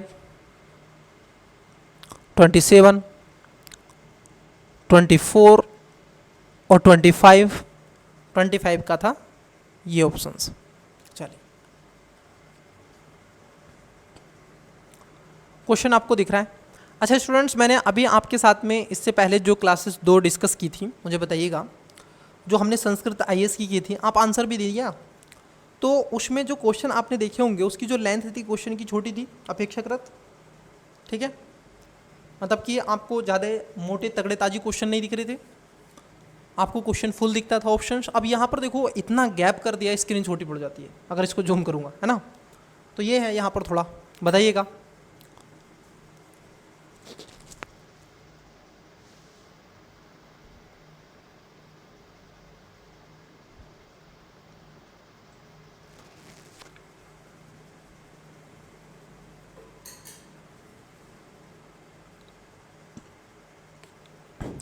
दीजिएगा करेक्ट आंसर। हाल ही में समाचारों में देखे गए पडियाजा नायडू हिमालयन जूलॉजिकल पार्क के संदर्भ में आपसे पूछा है, ये क्यों बनाया गया है? ये कह रहे हैं यह भारत का पहला जूलॉजिकल पार्क है जो उच्च ऊंचाई वाले बर्फीले क्षेत्र के मूल निवासी वन्यजीव प्रजातियों के DNA नमूनों को संरक्षित करता है। तो बात एकदम सही है। इसका उद्घाटन दार्जिलिंग में किया गया और यह भारत का सबसे अधिक तंगुता वाला जूलॉजिकल पार्क है।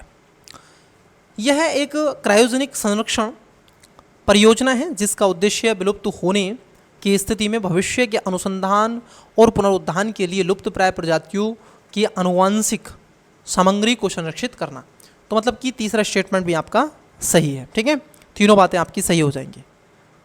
चलिए, तो कहाँ पर है ये ध्यान में रखेंगे, ये पश्चिम बंगाल में स्थित है। कहाँ पर है? वेस्ट बंगाल, ठीक है। तो 28 का राइट आंसर क्या होगा? डी हो जाएगा, तीनों बातें यहाँ पर सही हैं। नेक्स्ट 29 नंबर, निम्नलिखित में से कौन मृदा द्रवीकरण की अवधारणा का सटीक वर्णन करता है? किसकी बात कर रहा है? मृदा द्रवीकरण। जरा इंग्लिश में इसको देखिए, जरा इंग्लिश में इसको देखिए। Describe the concept of soil liquid function. Soil liquid function, द्रवीकरण, ये पूछा ना? हाँ, बताओ। दो बेटा correct answer. National centre for आप देखो सीस्मोलॉजी, जिसको NCS के अनुसार हाल ही में म्यांमार और थाईलैंड के, ठीक है, इन क्षेत्रों में भूकंप आया था।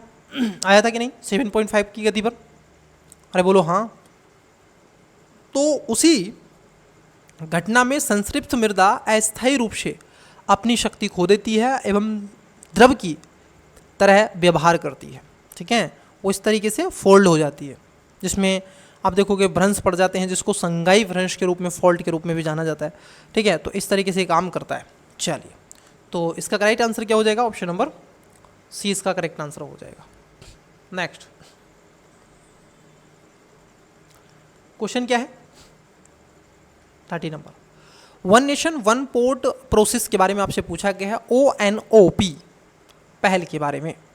अब यहाँ पर दो स्टेटमेंट आपको दिए बेटा, बताइएगा इसका करेक्ट आंसर क्या है। देखो, इसका उद्देश्य सभी प्रमुख भारतीय बंदरगाहों में प्रक्रियाओं और प्रलेखन को मानकीकृत करना एवं उसका मानचित्रण करना, ताकि दक्षता में वृद्धि और लॉजिस्टिक्स लागत में कमी की जा सके।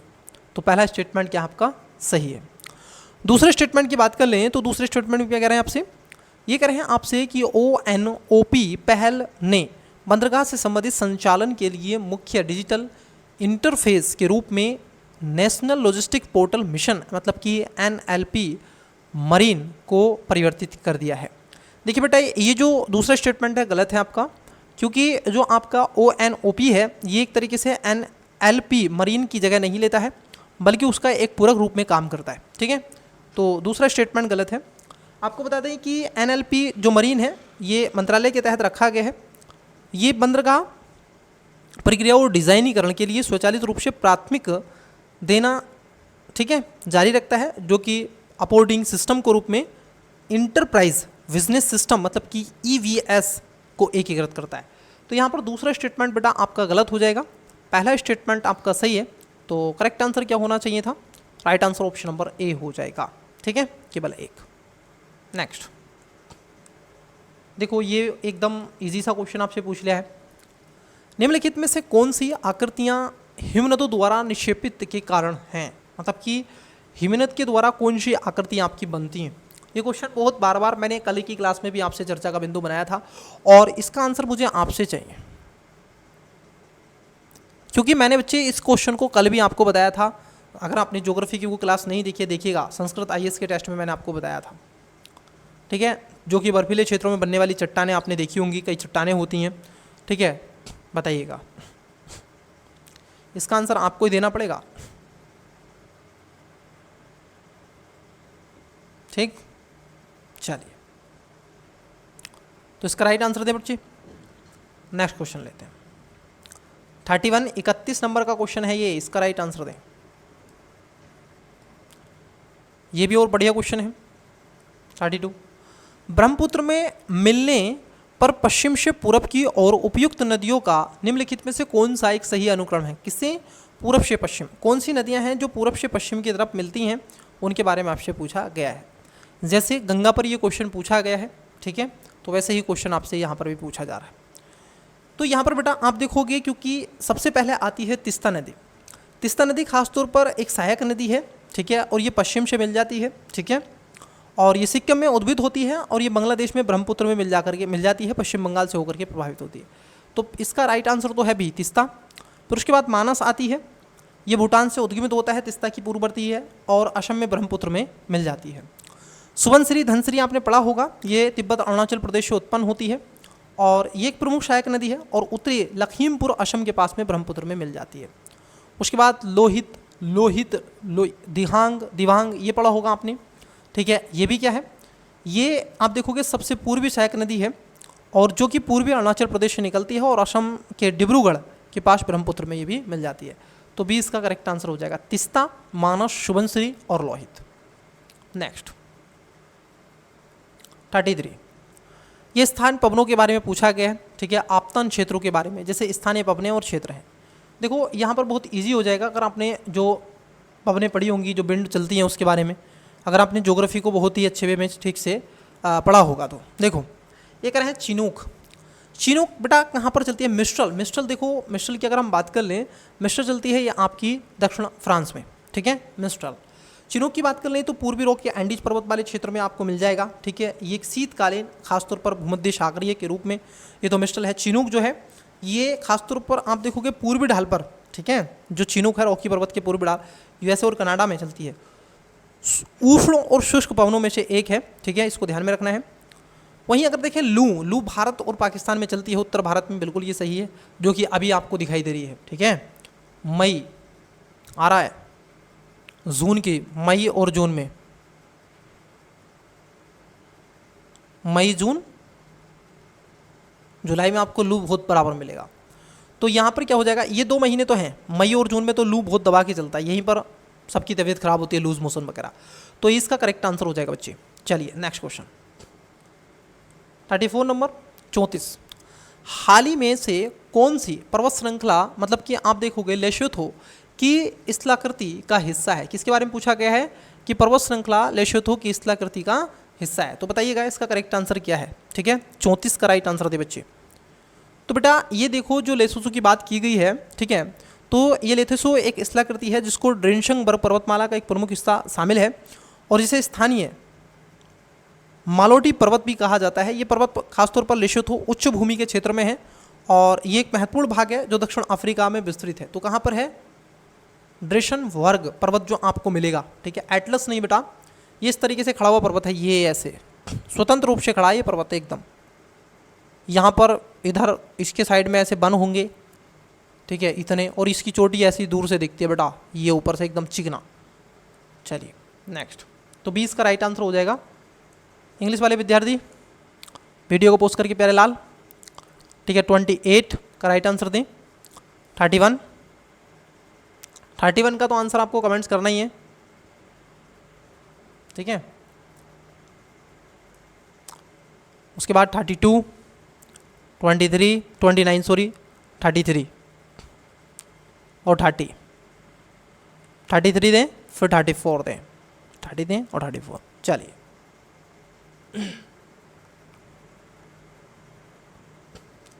क्वेश्चन आपको विजिबल हो रहा है। 35 नंबर, टुंड्रा वनस्पति के संदर्भ में आपसे पूछा गया है, आपने पढ़ा होगा, एक डायग्राम आपको आता होगा बेटा, इसको आपने बना करके रखिएगा ऐसे। एक होता है उष्णकटिबंधीय,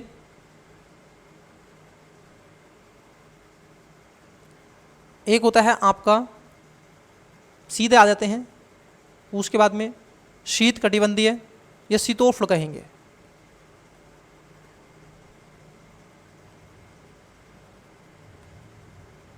शीत कटिबंधीय,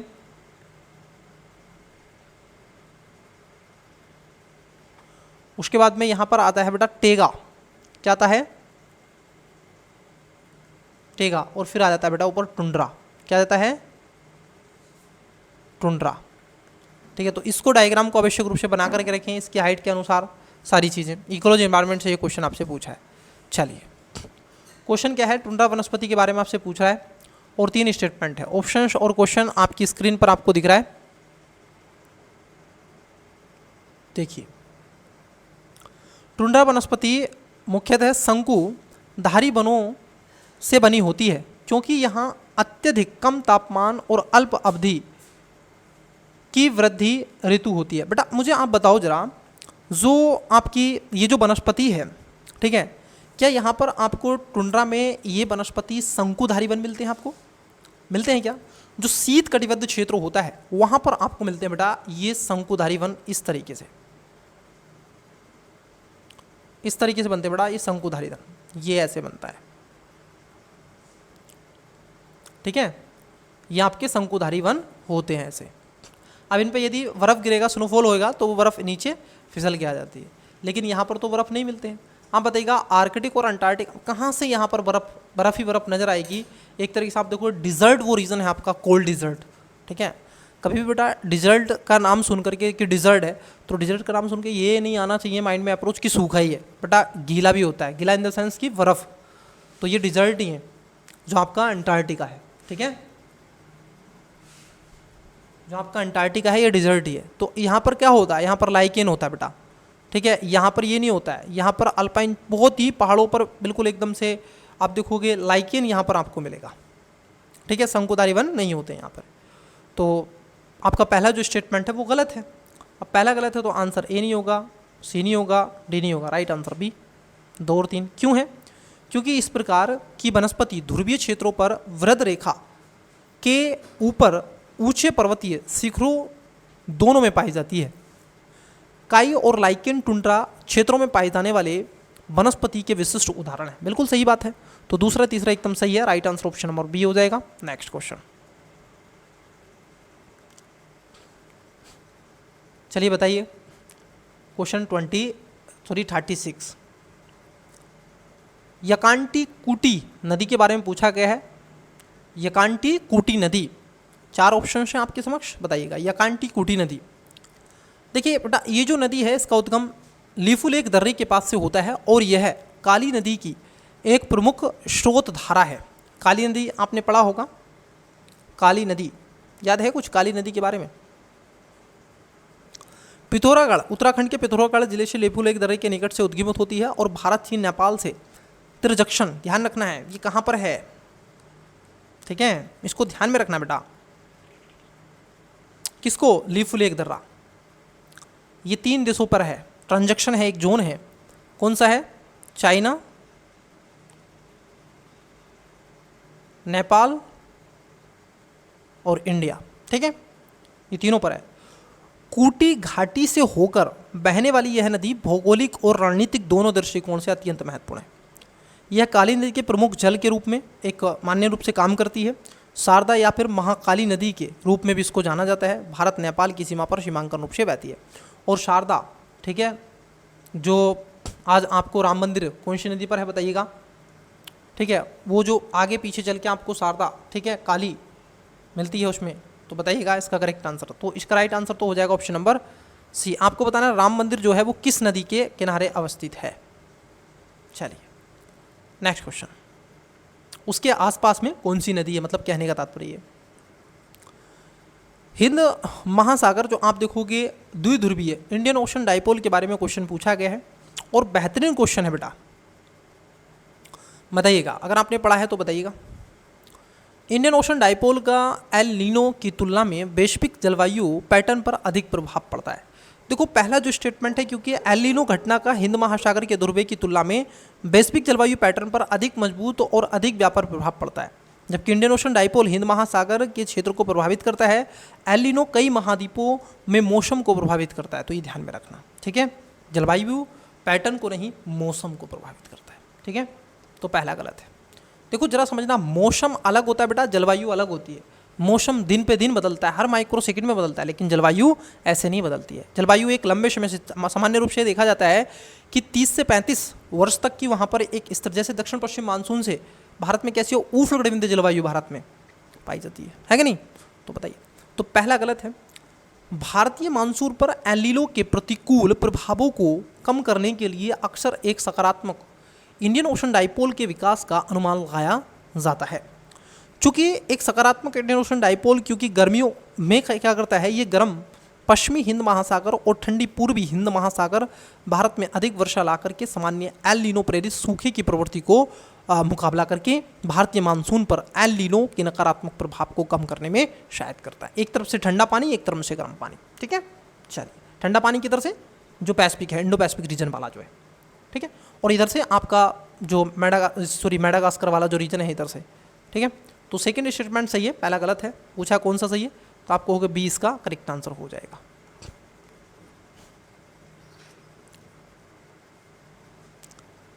क्वेश्चन आपकी स्क्रीन पर बेटा, बताओ। One second.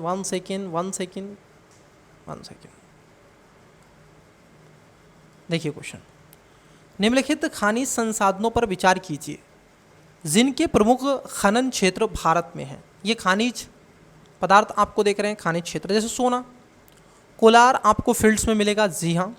हीरा पन्ना जो आपकी खान है, ठीक है, खनन है, क्षेत्र है, उसमें मिलेगा। अब्रक जैसलमेर, चूना पत्थर हजारीबाग पठार। देखो यहाँ पर अब्रक की अगर हम बात करें बच्चे, ये जो अब्रक है, ठीक है, अगर आप इसको देखें, अब्रक को अगर हम देखें तो अब्रक जो है आपको ये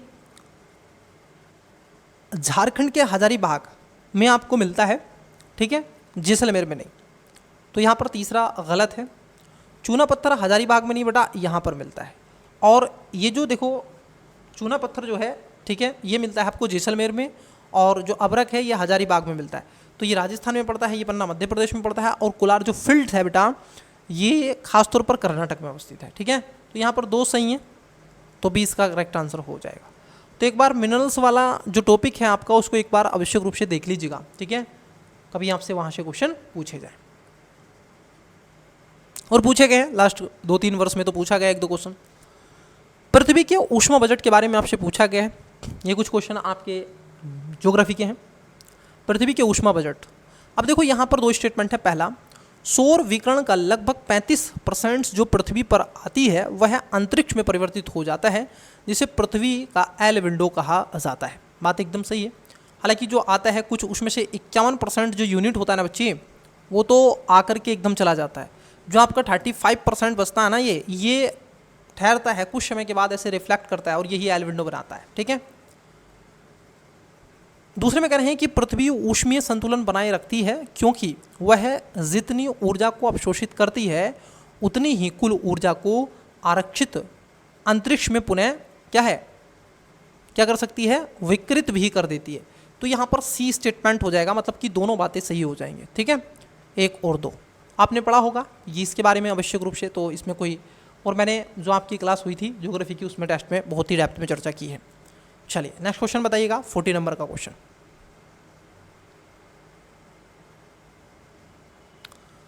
निम्नलिखित प्रकार की झीलों पर पूछा गया है, उनकी विशेषताओं के बारे में। यहाँ पर झील के प्रकार हैं और विशेषताएं हैं। देखिए गोखुर लेक के बारे में आपसे पूछ रहा है कि गोखुर जो लीक होती है ये कैसे बनती है, इसका किस तरीके से इसकी फॉर्मेशन होती है, उसके बारे में आपसे पूछा जा रहा है। गोखुर जो झील होती है ये कह रहे हैं कि बाढ़ के मैदान को अधोकार्तित विसर्पों के कारण बनती है। जी हाँ, ये बात सही है। और गंगा यमुना के इस रेस में आपको बहुत सारी गोखुर लेक आपको मिल जाएंगी बाढ़ के मैदानों में, तो ये बात सही है। विवर्तनी की झील,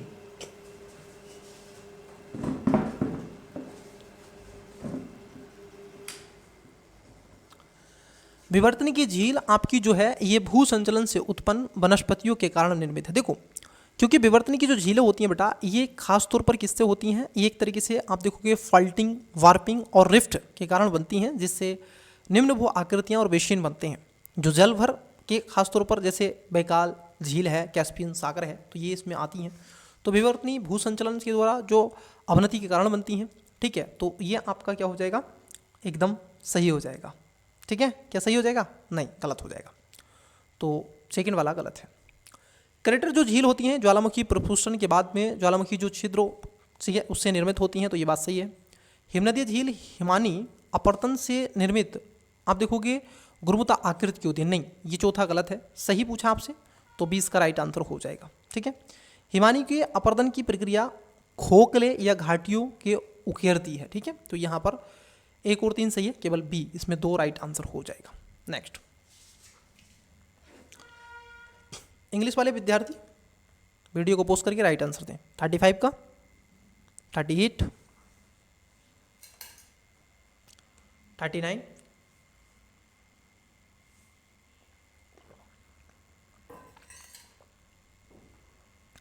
36,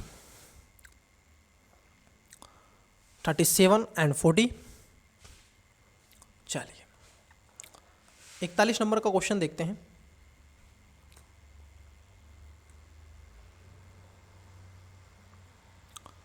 देखिए, ब्रिटिश औपनिवेशिक काल के दौरान में भारतीयों में राष्ट्रीय चेतना के उदय निम्नलिखित में से किन कारकों ने योगदान दिया। मतलब कि जब उनमें चेतना का उदय हुआ तो उसमें कई कारक उत्तरदायी थे ना, केवल एक कारक उत्तरदायी था। तो बताइएगा उसका करेक्ट आंसर क्या है। देखो पहला ये कह रहे हैं आपसे कि पहले स्टेटमेंट में क्या करें, संपूर्ण भारत में भू राजस्व, पुलिस और न्यायिक तंत्र सहित एक समान प्रशासनिक प्रणाली की शुरुआत की गई। क्योंकि ऐसा देखने के लिए आपको मिलेगा, तो इसमें कई ऐसे कारण आपको मिलते हैं। ठीक है, तो पहला स्टेटमेंट एकदम क्या हो जाएगा आपका, सही हो जाएगा। ठीक है, पहला स्टेटमेंट क्या है आपका, एकदम सही हो जाएगा। ठीक, पूर्ण स्वायत्तता के साथ आप देखोगे रियासतों की स्थापना और लोगों में राष्ट्रवादी भावनाओं का उदय करने का प्रयास था। देखो बेटा, इन्होंने जो पूर्ण स्वायत्तता की तो बात ही नहीं की, क्योंकि इसके ऊपर तो आंदोलन हुए हैं खूब ज़्यादा कि पूर्ण स्वशासन हमें चाहिए, स्वशासन स्वराज की बात यहाँ पर की जा रही थी। तो ये तो आपका क्या हो जाएगा, गलत हो जाएगा।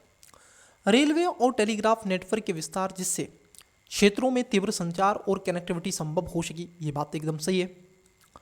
पाश्चात्य शिक्षा की शुरुआत, और जिससे भारतीयों को यूरोप से उत्पन्न उत्तरदायी तथा राष्ट्रवादी विचारों से परिचय मिला, तो ये चौथा भी स्टेटमेंट सही है। सार्वजनिक और न्यायिक क्षेत्रों में ब्रिटिश द्वारा किए गए व्यापक नस्लीय भेदभाव, जी हाँ, इनसे भी बहुत ज़्यादा लोगों के अंदर आक्रोश आपने देखा, जिसके चलते लोगों में क्या हुआ, एक चेतना का उदय हुआ और जिन्होंने स्वशासन की मांग को आगे विस्तार से बढ़ावा दिया। तो यहाँ पर सेकंड जो स्टेटमेंट है बच्ची वो गलत हो जाएगा, तो जहाँ 2 है उसको कट कर दो। तो राइट आंसर क्या है, ऑप्शन नंबर बी हो जाएगा। 1, 3, 4, 5 गॉट इट। नेक्स्ट, चलिए कुछ विद्रोह देके रखें। ऐसे क्वेश्चन मैं कहूँगा, ये हार्ड तो नहीं कहूँगा, लेकिन थोड़े ठीक ठाक ये मायने रखते हैं ये क्वेश्चन। बताइए, क्योंकि ऐसे क्वेश्चन को आप वैसे भी निकाल सकते हैं अगर कुछ आपने थोड़ा बहुत डेट भी आपने करा होगा, पढ़ा होगा। ठीक है, औपनिवेशिक भारत में आरंभिक आदिवासी विद्रोह, आदिवासी विद्रोह को लेकर के हमने एक ट्रिक बनाई थी। ठीक है, चंपा पानी दे चंपा खेतवा, ये जो ट्रिक थी ये आपकी थी किसान आंदोलन से रिलेटेड। सबकी राग, कोल भील संथाल, मुंडा तार, ये थी आपकी आदिवासी। तो देखो शब की सन्यासी विद्रोह सबसे पहले होता है, इसको अगर आप लिखोगे उस तरीके से भी आप इसको कर सकते हैं। लेकिन जो भील विद्रोह है बेटा ये सबसे पहले इसमें होगा इनमें, और ये 1818 से 1831 के आसपास होता है, ठीक है। तो सबसे पहले आएगा भील विद्रोह, फिर उसके बाद में हो विद्रोह। हो विद्रोह जो बेटा ये इसको कोल विद्रोह के नाम से भी जाना जाता है, ध्यान रखेंगे, इसको कोल विद्रोह के नाम से भी जाना जाता है, और ये भी 1831 में हुआ था, ठीक है। उसके बाद कोल विद्रोह आता है। हो विद्रोह जो है ये इसको सिंघभू खिलाफत जो सिंघभू का विद्रोह था ये 1820 में हुआ था, और जो आपका कोल विद्रोह था ये आपका 1831 में हुआ था। संथाल जो है 1855-56 में हुआ था।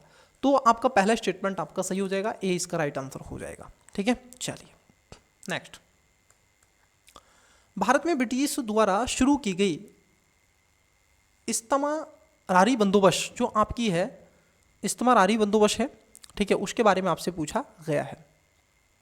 2 स्टेटमेंट है, बताओ इसका करेक्ट आंसर। देखिए ये कह रहे हैं आपका,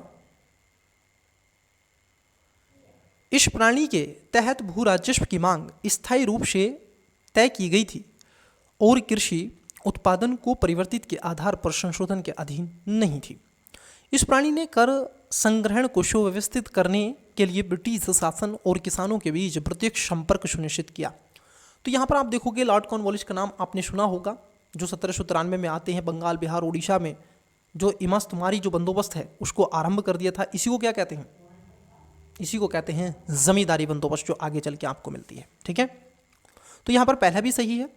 ये दूसरा जो स्टेटमेंट बचा ये आपका गलत हो जाएगा, क्योंकि ये कह रहे हैं कि संग्रहण को सुव्यवस्थित करने के लिए ब्रिटिश शासन और किसानों के बीच प्रत्यक्ष संपर्क सुनिश्चित किया। नहीं, यहाँ पर जो ब्रिटिश एम्पायर था उससे कोई लेना देना नहीं था, बल्कि यहाँ पर आप देखोगे जमींदार इसको ही रखा गया था, ठीक। 1 सेकेंड रुकिएगा।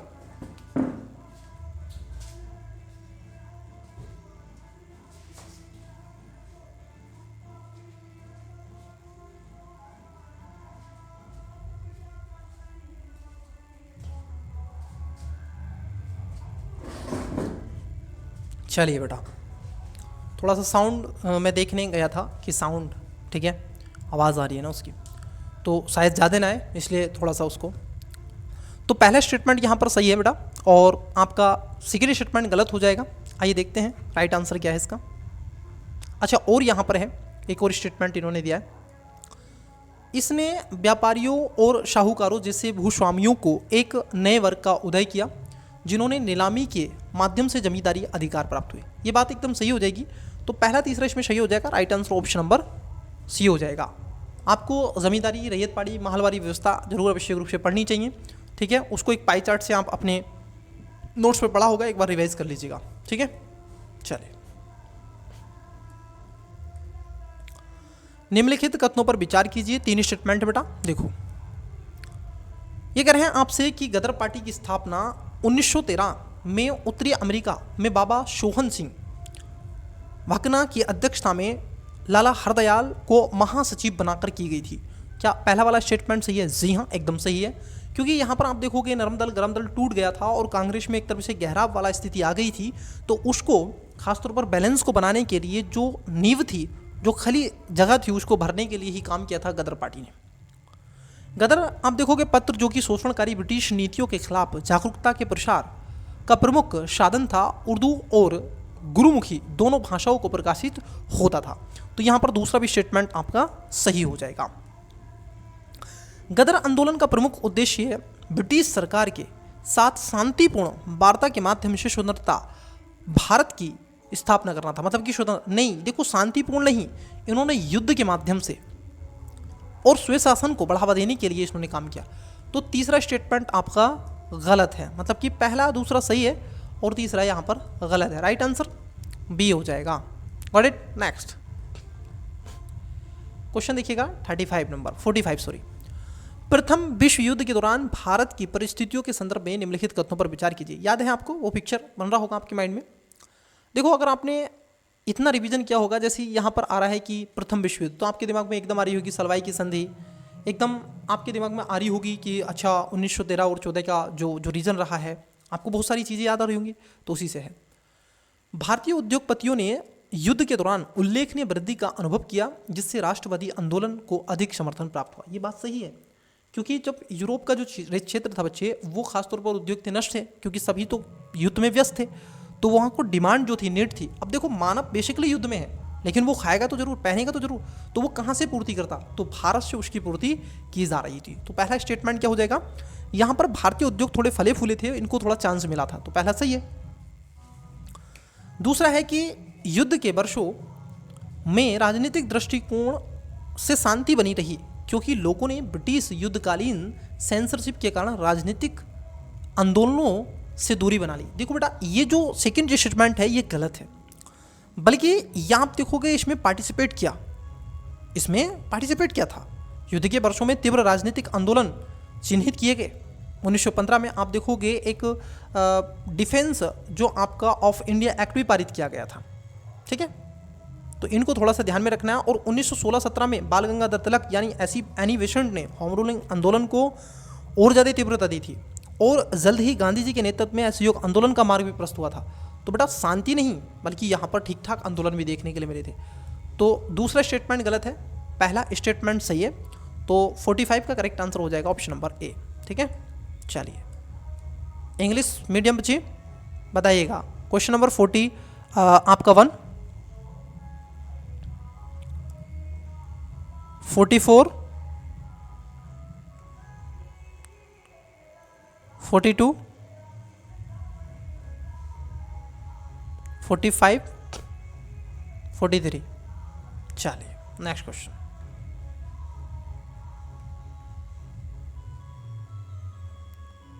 क्वेश्चन है आपका 46।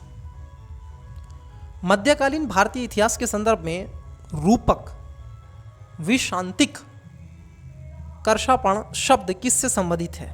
अब ये बहुत ही अच्छा क्वेश्चन है, यूपीएससी भी ऐसे क्वेश्चन आपसे पूछती है। बताओ बेटा किसके बारे में? जो रूपक है, विसंगति का, कर्षापण जो शब्द हैं, इनका उल्लेख खासतौर पर मिलता है। तो ये बेटा ये थे आपके संबंधित थे ऑप्शन नंबर डी, मतलब कि आरंभिक जो मध्ययुगीन था उसमें जो भारतीय ग्रंथ हुआ करते थे, शिलालेख थे, उन पर उल्लेखित सिक्कों पर एक तरीके से प्रकार के रूप में इनको रखा जाता था। तो इसको ध्यान में रखना है। मध्यकालीन भारत में सिक्कों के संबंध में अन्य शब्दों में जैसे आप देखोगे, आपको भगक मिलेगा, दिनार मिलेगा, द्रम मिलेगा, टंका मिलेगा, जीतल मिलेगा, ठीक है। तो इसको थोड़ा सा ध्यान में रखना है। तो डी इसका राइट आंसर हो जाएगा। Got it. नेक्स्ट 47। प्रारंभ मध्यकालीन भारतीय काल के संदर्भ में निम्नलिखित बंदरगाहों और उनके संबंधित क्षेत्रों पर विचार करें। अब देखो यहाँ पर बंदरगाह पूछें, यूपीएससी कई बार बंदरगाह आपसे पूछ रहा है। लास्ट ईयर्स भी क्वेश्चन पूछा था बंदरगाह से, और 2023 में भी आया था। तो बंदरगाह हैं और क्षेत्र हैं। जैसे देवल आपसे पूछा गया बच्ची, बताओ क्या पूछा है? देवल आपसे पूछा है। तो देवल जो है बच्ची ये सिंधु का मुहाना है। कहाँ पर है? सिंधु का मुहाना। ये अब खासतौर पर अरब, चीन और भारतीय बंदरगाहों को जहाज़ों के द्वारा इसको जोड़ा गया, और अल इद्रिशिरी 12वीं शताब्दी में इसका उल्लेख किया गया था, ठीक है। तो ये सही है, देवल आपका सिंधु पर है। वहीं अगर हम देखें, यहाँ पर है ताम्रलिप्ति। जो ताम्रलिप्ति है ये बंगाल तट पर आपको मिलेगा, और प्रारंभ में ये विकसित किया गया था, बाद में पुनर्जीवित के लिए यथावत रूप से इसको सप्तग्राम के रूप में भी स्थापित किया गया। इसके साथ साथ आप देखोगे जो आपका क्विंग आपका लोन, ये आपको मालाबार में मिलेगा। पूर्वी जो एशियाई मार्गों को पश्चिम के जहाज़ों के लिए, ये चीनी जहाज़ों के लिए खासतौर पर जोड़ता है। नागापट्टनम तो आप जब भी जानते हैं, ठीक है। ये कोरोमंडल प्रारंभिक मध्ययुगीन भारत का सबसे महत्वपूर्ण बंदरगाहों में से एक है, और पूर्व पश्चिम नौवहन के लिए भी इसको क्वेरिंग हाउस के रूप में भी जाना जाता है। तो यहाँ पर आप देखो ये चारों बातें सही हैं, ठीक है। तो इसको ध्यान में आपको रखना है। चलिए, एक है कलिंगपट्टनम, आपने देखा होगा कलिंगपट्टनम उड़ीसा का है, ये क्षेत्रीय है, ठीक है। चलिए, सोमनाथ गुजरात में आपको मिलेगा। तो नेक्स्ट क्वेश्चन की तरफ बढ़ते हैं। देखिए, क्वेश्चन है मध्यकालीन भारत से।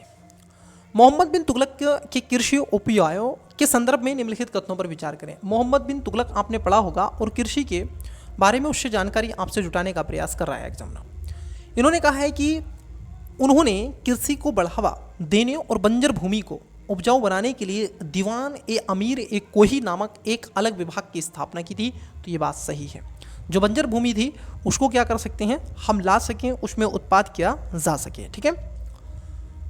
उन्होंने खेती और सिंचाई को प्रोत्साहित करने के लिए सोधर नामक कृषि ऋण शुरू किया था। बिल्कुल, ये ऋण दिया करते थे और लगभग इसमें बर्नी के अनुसार हम देखें तो इसका उल्लेख क्या है, लगभग 2 करोड़ टन का आवंटित किए गए थे। कितने? 2 करोड़। कितने? 2 करोड़। तो ये भी सही है। सोधर ऋण खासतौर पर योजना की सफलता ने फिरोज शाह तुगलक को इसकी सीमा और अधिक विस्तारित करने में सक्षम बनाया था। ठीक है, इसने इसकी सीमा को और ज़्यादा आगे बनाया था क्योंकि बर्नी ने इसका उल्लेख खासतौर पर कहा है कि फिरोज शाह तुगलक ने इसे समाप्त कर दिया और मोहम्मद बिन तुगलक की कृषि प्रयोग को छोड़ दिया गया। ठीक है, इसमें सफल रहा था ये। ठीक है, असफल रहा था, सॉरी, ये असफल रहा था ना कि सफल रहा था। ठीक है, क्या रहा था? असफल रहा था ये। तो ये बाद में बंद कर दिया था। ठीक है, किसने बंद किया था? तो ये बंद किया था फिरोज शाह तुगलक ने, समाप्त कर दिया था इसको। ठीक है, मोहम्मद बिन तुगलक के कृषि प्रयोगों को छोड़ दिया गया, तो इसको ध्यान में रखना है।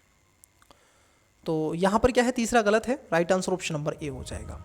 चलिए नेक्स्ट क्वेश्चन, 49 नंबर क्वेश्चन है, मुगलों के अधीन मनसबदारी प्रणाली की विशेषताओं के संदर्भ में निम्नलिखित कथनों पर विचार करें। 2018 में यूपीएससी ने क्वेश्चन पूछा है मनसबदारी से बेटा। पहला स्टेटमेंट, मनसबदारों की नियुक्ति सीधे मुगल सम्राट द्वारा की जाती थी और वे केवल मुगल सम्राट के सैन्य अधिकारियों में से होते थे। जरा बताओ क्या ये बात सही है? जरा बताइएगा। आप देखोगे क्योंकि मनसबदार प्राणी खासतौर पर नियुक्ति तो की जाती थी उनसे ही, लेकिन जो मनसबदारी प्राणी थी ये नागरिक और सैन्य दोनों अधिकारी होते थे। ठीक है, केवल मुगल प्रशासनिक के सैन्य अधिकारी नहीं, इसमें नागरिक और अधिकारी दोनों हुआ करते थे। ठीक है, तो इसको थोड़ा सा ध्यान में रखना है ना। तो यहाँ पर पहला स्टेटमेंट आपका गलत है। वहीं अगर दूसरे स्टेटमेंट को देखें, एक मनसबदार की जाति रैंक उसकी तिथि और स्थिति और व्यक्तिगत वेतन को निर्धारित करती थी, जबकि आप देखोगे शावर रैंक यह तय करती थी कि उसके कितने घुड़सवारों के लिए बनाए रखना है। तो ये बात सही है, तो बी इसका करेक्ट आंसर हो जाएगा। ठीक है, चलिए नेक्स्ट क्वेश्चन है आपका 50 नंबर आज की क्लास का। ठीक है, 51 पे हम क्लास रोकेंगे। ये एक और क्वेश्चन है आपकी स्क्रीन पर, बताइएगा। ये कह रहे हैं आपसे कि निम्नलिखित घटनाओं को औरंगजेब के दक्कन अभियानों से संबंधित कालानुक्रम में व्यवस्थित कीजिए। जैसे यहाँ पर बताना है आपको। देखिए, पहला, शिवाजी के साथ जब पुरंदर की संधि हुई थी, कब हुई थी? ये हुई थी आपकी 1664 में। 1664 में पुरंदर की संधि, शिवाजी को कैद बना लिया गया था। तो पहला सही है। नलदुर्ग जो आपका और गुलबर्गा पर मुगलों का जो आधिपत्य हुआ था, ये हुआ था आपका 1600, कब हुआ था? 1677 ईस्वी में। ठीक है, बीजापुर की जो आप देखोगे घेरबंदी और अधिग्रहण किया गया था बीजापुर का, तो ये किया गया था आपका 1685 से 1686 में। गोलकुंडा की जो आपकी घेराबंदी की गई थी, इसका अधिग्रहण किया गया था, ये 1600 आप देखोगे 87 में किया गया था। ठीक है, तो यहाँ पर पहला सही है, दूसरा, तीसरा। अब सीक्वेंस बताना है तो सबसे पहले 1664, फिर 77, फिर 86, फिर 87। तो राइट आंसर क्या आना चाहिए? ऑप्शन नंबर ए इसका करेक्ट आंसर हो जाएगा। चलिए बच्चे, आज की क्लास का हम लास्ट क्वेश्चन 51 नंबर है आपकी स्क्रीन पर, बताइएगा। क्वेश्चन आपको पूर्ण रूप से तो विजिबल हो ही रहा है। देखिएगा, क्वेश्चन का राइट आंसर दे बच्चे। देखिए क्वेश्चन क्या है, निम्नलिखित प्राचीन महाजनपदों का उत्तर से दक्षिण दिशा का सही क्रम कौन सा है? तो बच्चे इसका राइट आंसर देना है। ऑप्शन नंबर ए है कुरु, मत्स्य, मगध, अवंती, मत्स्य, कुरु, मगध, अवंती, कुरु, अवंती, मत्स्य, मगध, और कुरु, मत्स्य और अवंती, मगध। तो वीडियो को पोस्ट करके इसका करेक्ट आंसर दे बच्चे। तो देखिए, आज की क्लासेस में स्टूडेंट्स इतना ही रहने देते हैं। हमने आपसे आज की क्लासेस में बच्चे क्या किया है कि पूरे 51 क्वेश्चन हमने आपके साथ में डिस्कस किए हैं। ये क्वेश्चन का तो करेक्ट आंसर आपको क्या है? कमेंट्स करना है। ठीक है, इसका राइट आंसर आपको कमेंट्स करना है। तो आज की क्लास में इतना ही रहने देते हैं। क्लास आपको कैसा लगा सेशन? वीडियो के कमेंट्स बॉक्स में अवश्य रूप से बताएं, और भारत की किस कोने से आप इस वीडियो को देख रहे हैं। ठीक है, तो चलिए बच्चे, आज की क्लास में इतना ही रहते हैं। मन लगा के पढ़ते रहें। अगर चैनल को सब्सक्राइब नहीं है कर लीजिएगा। वीडियो को लाइक कर दें, दोस्तों के साथ में शेयर कर लें, और इसका PDF आपको टेलीग्राम पर प्रोवाइड करवा दिया जाएगा। ठीक है, चलिए तो आज की क्लास में इतना ही। Best of luck, bye.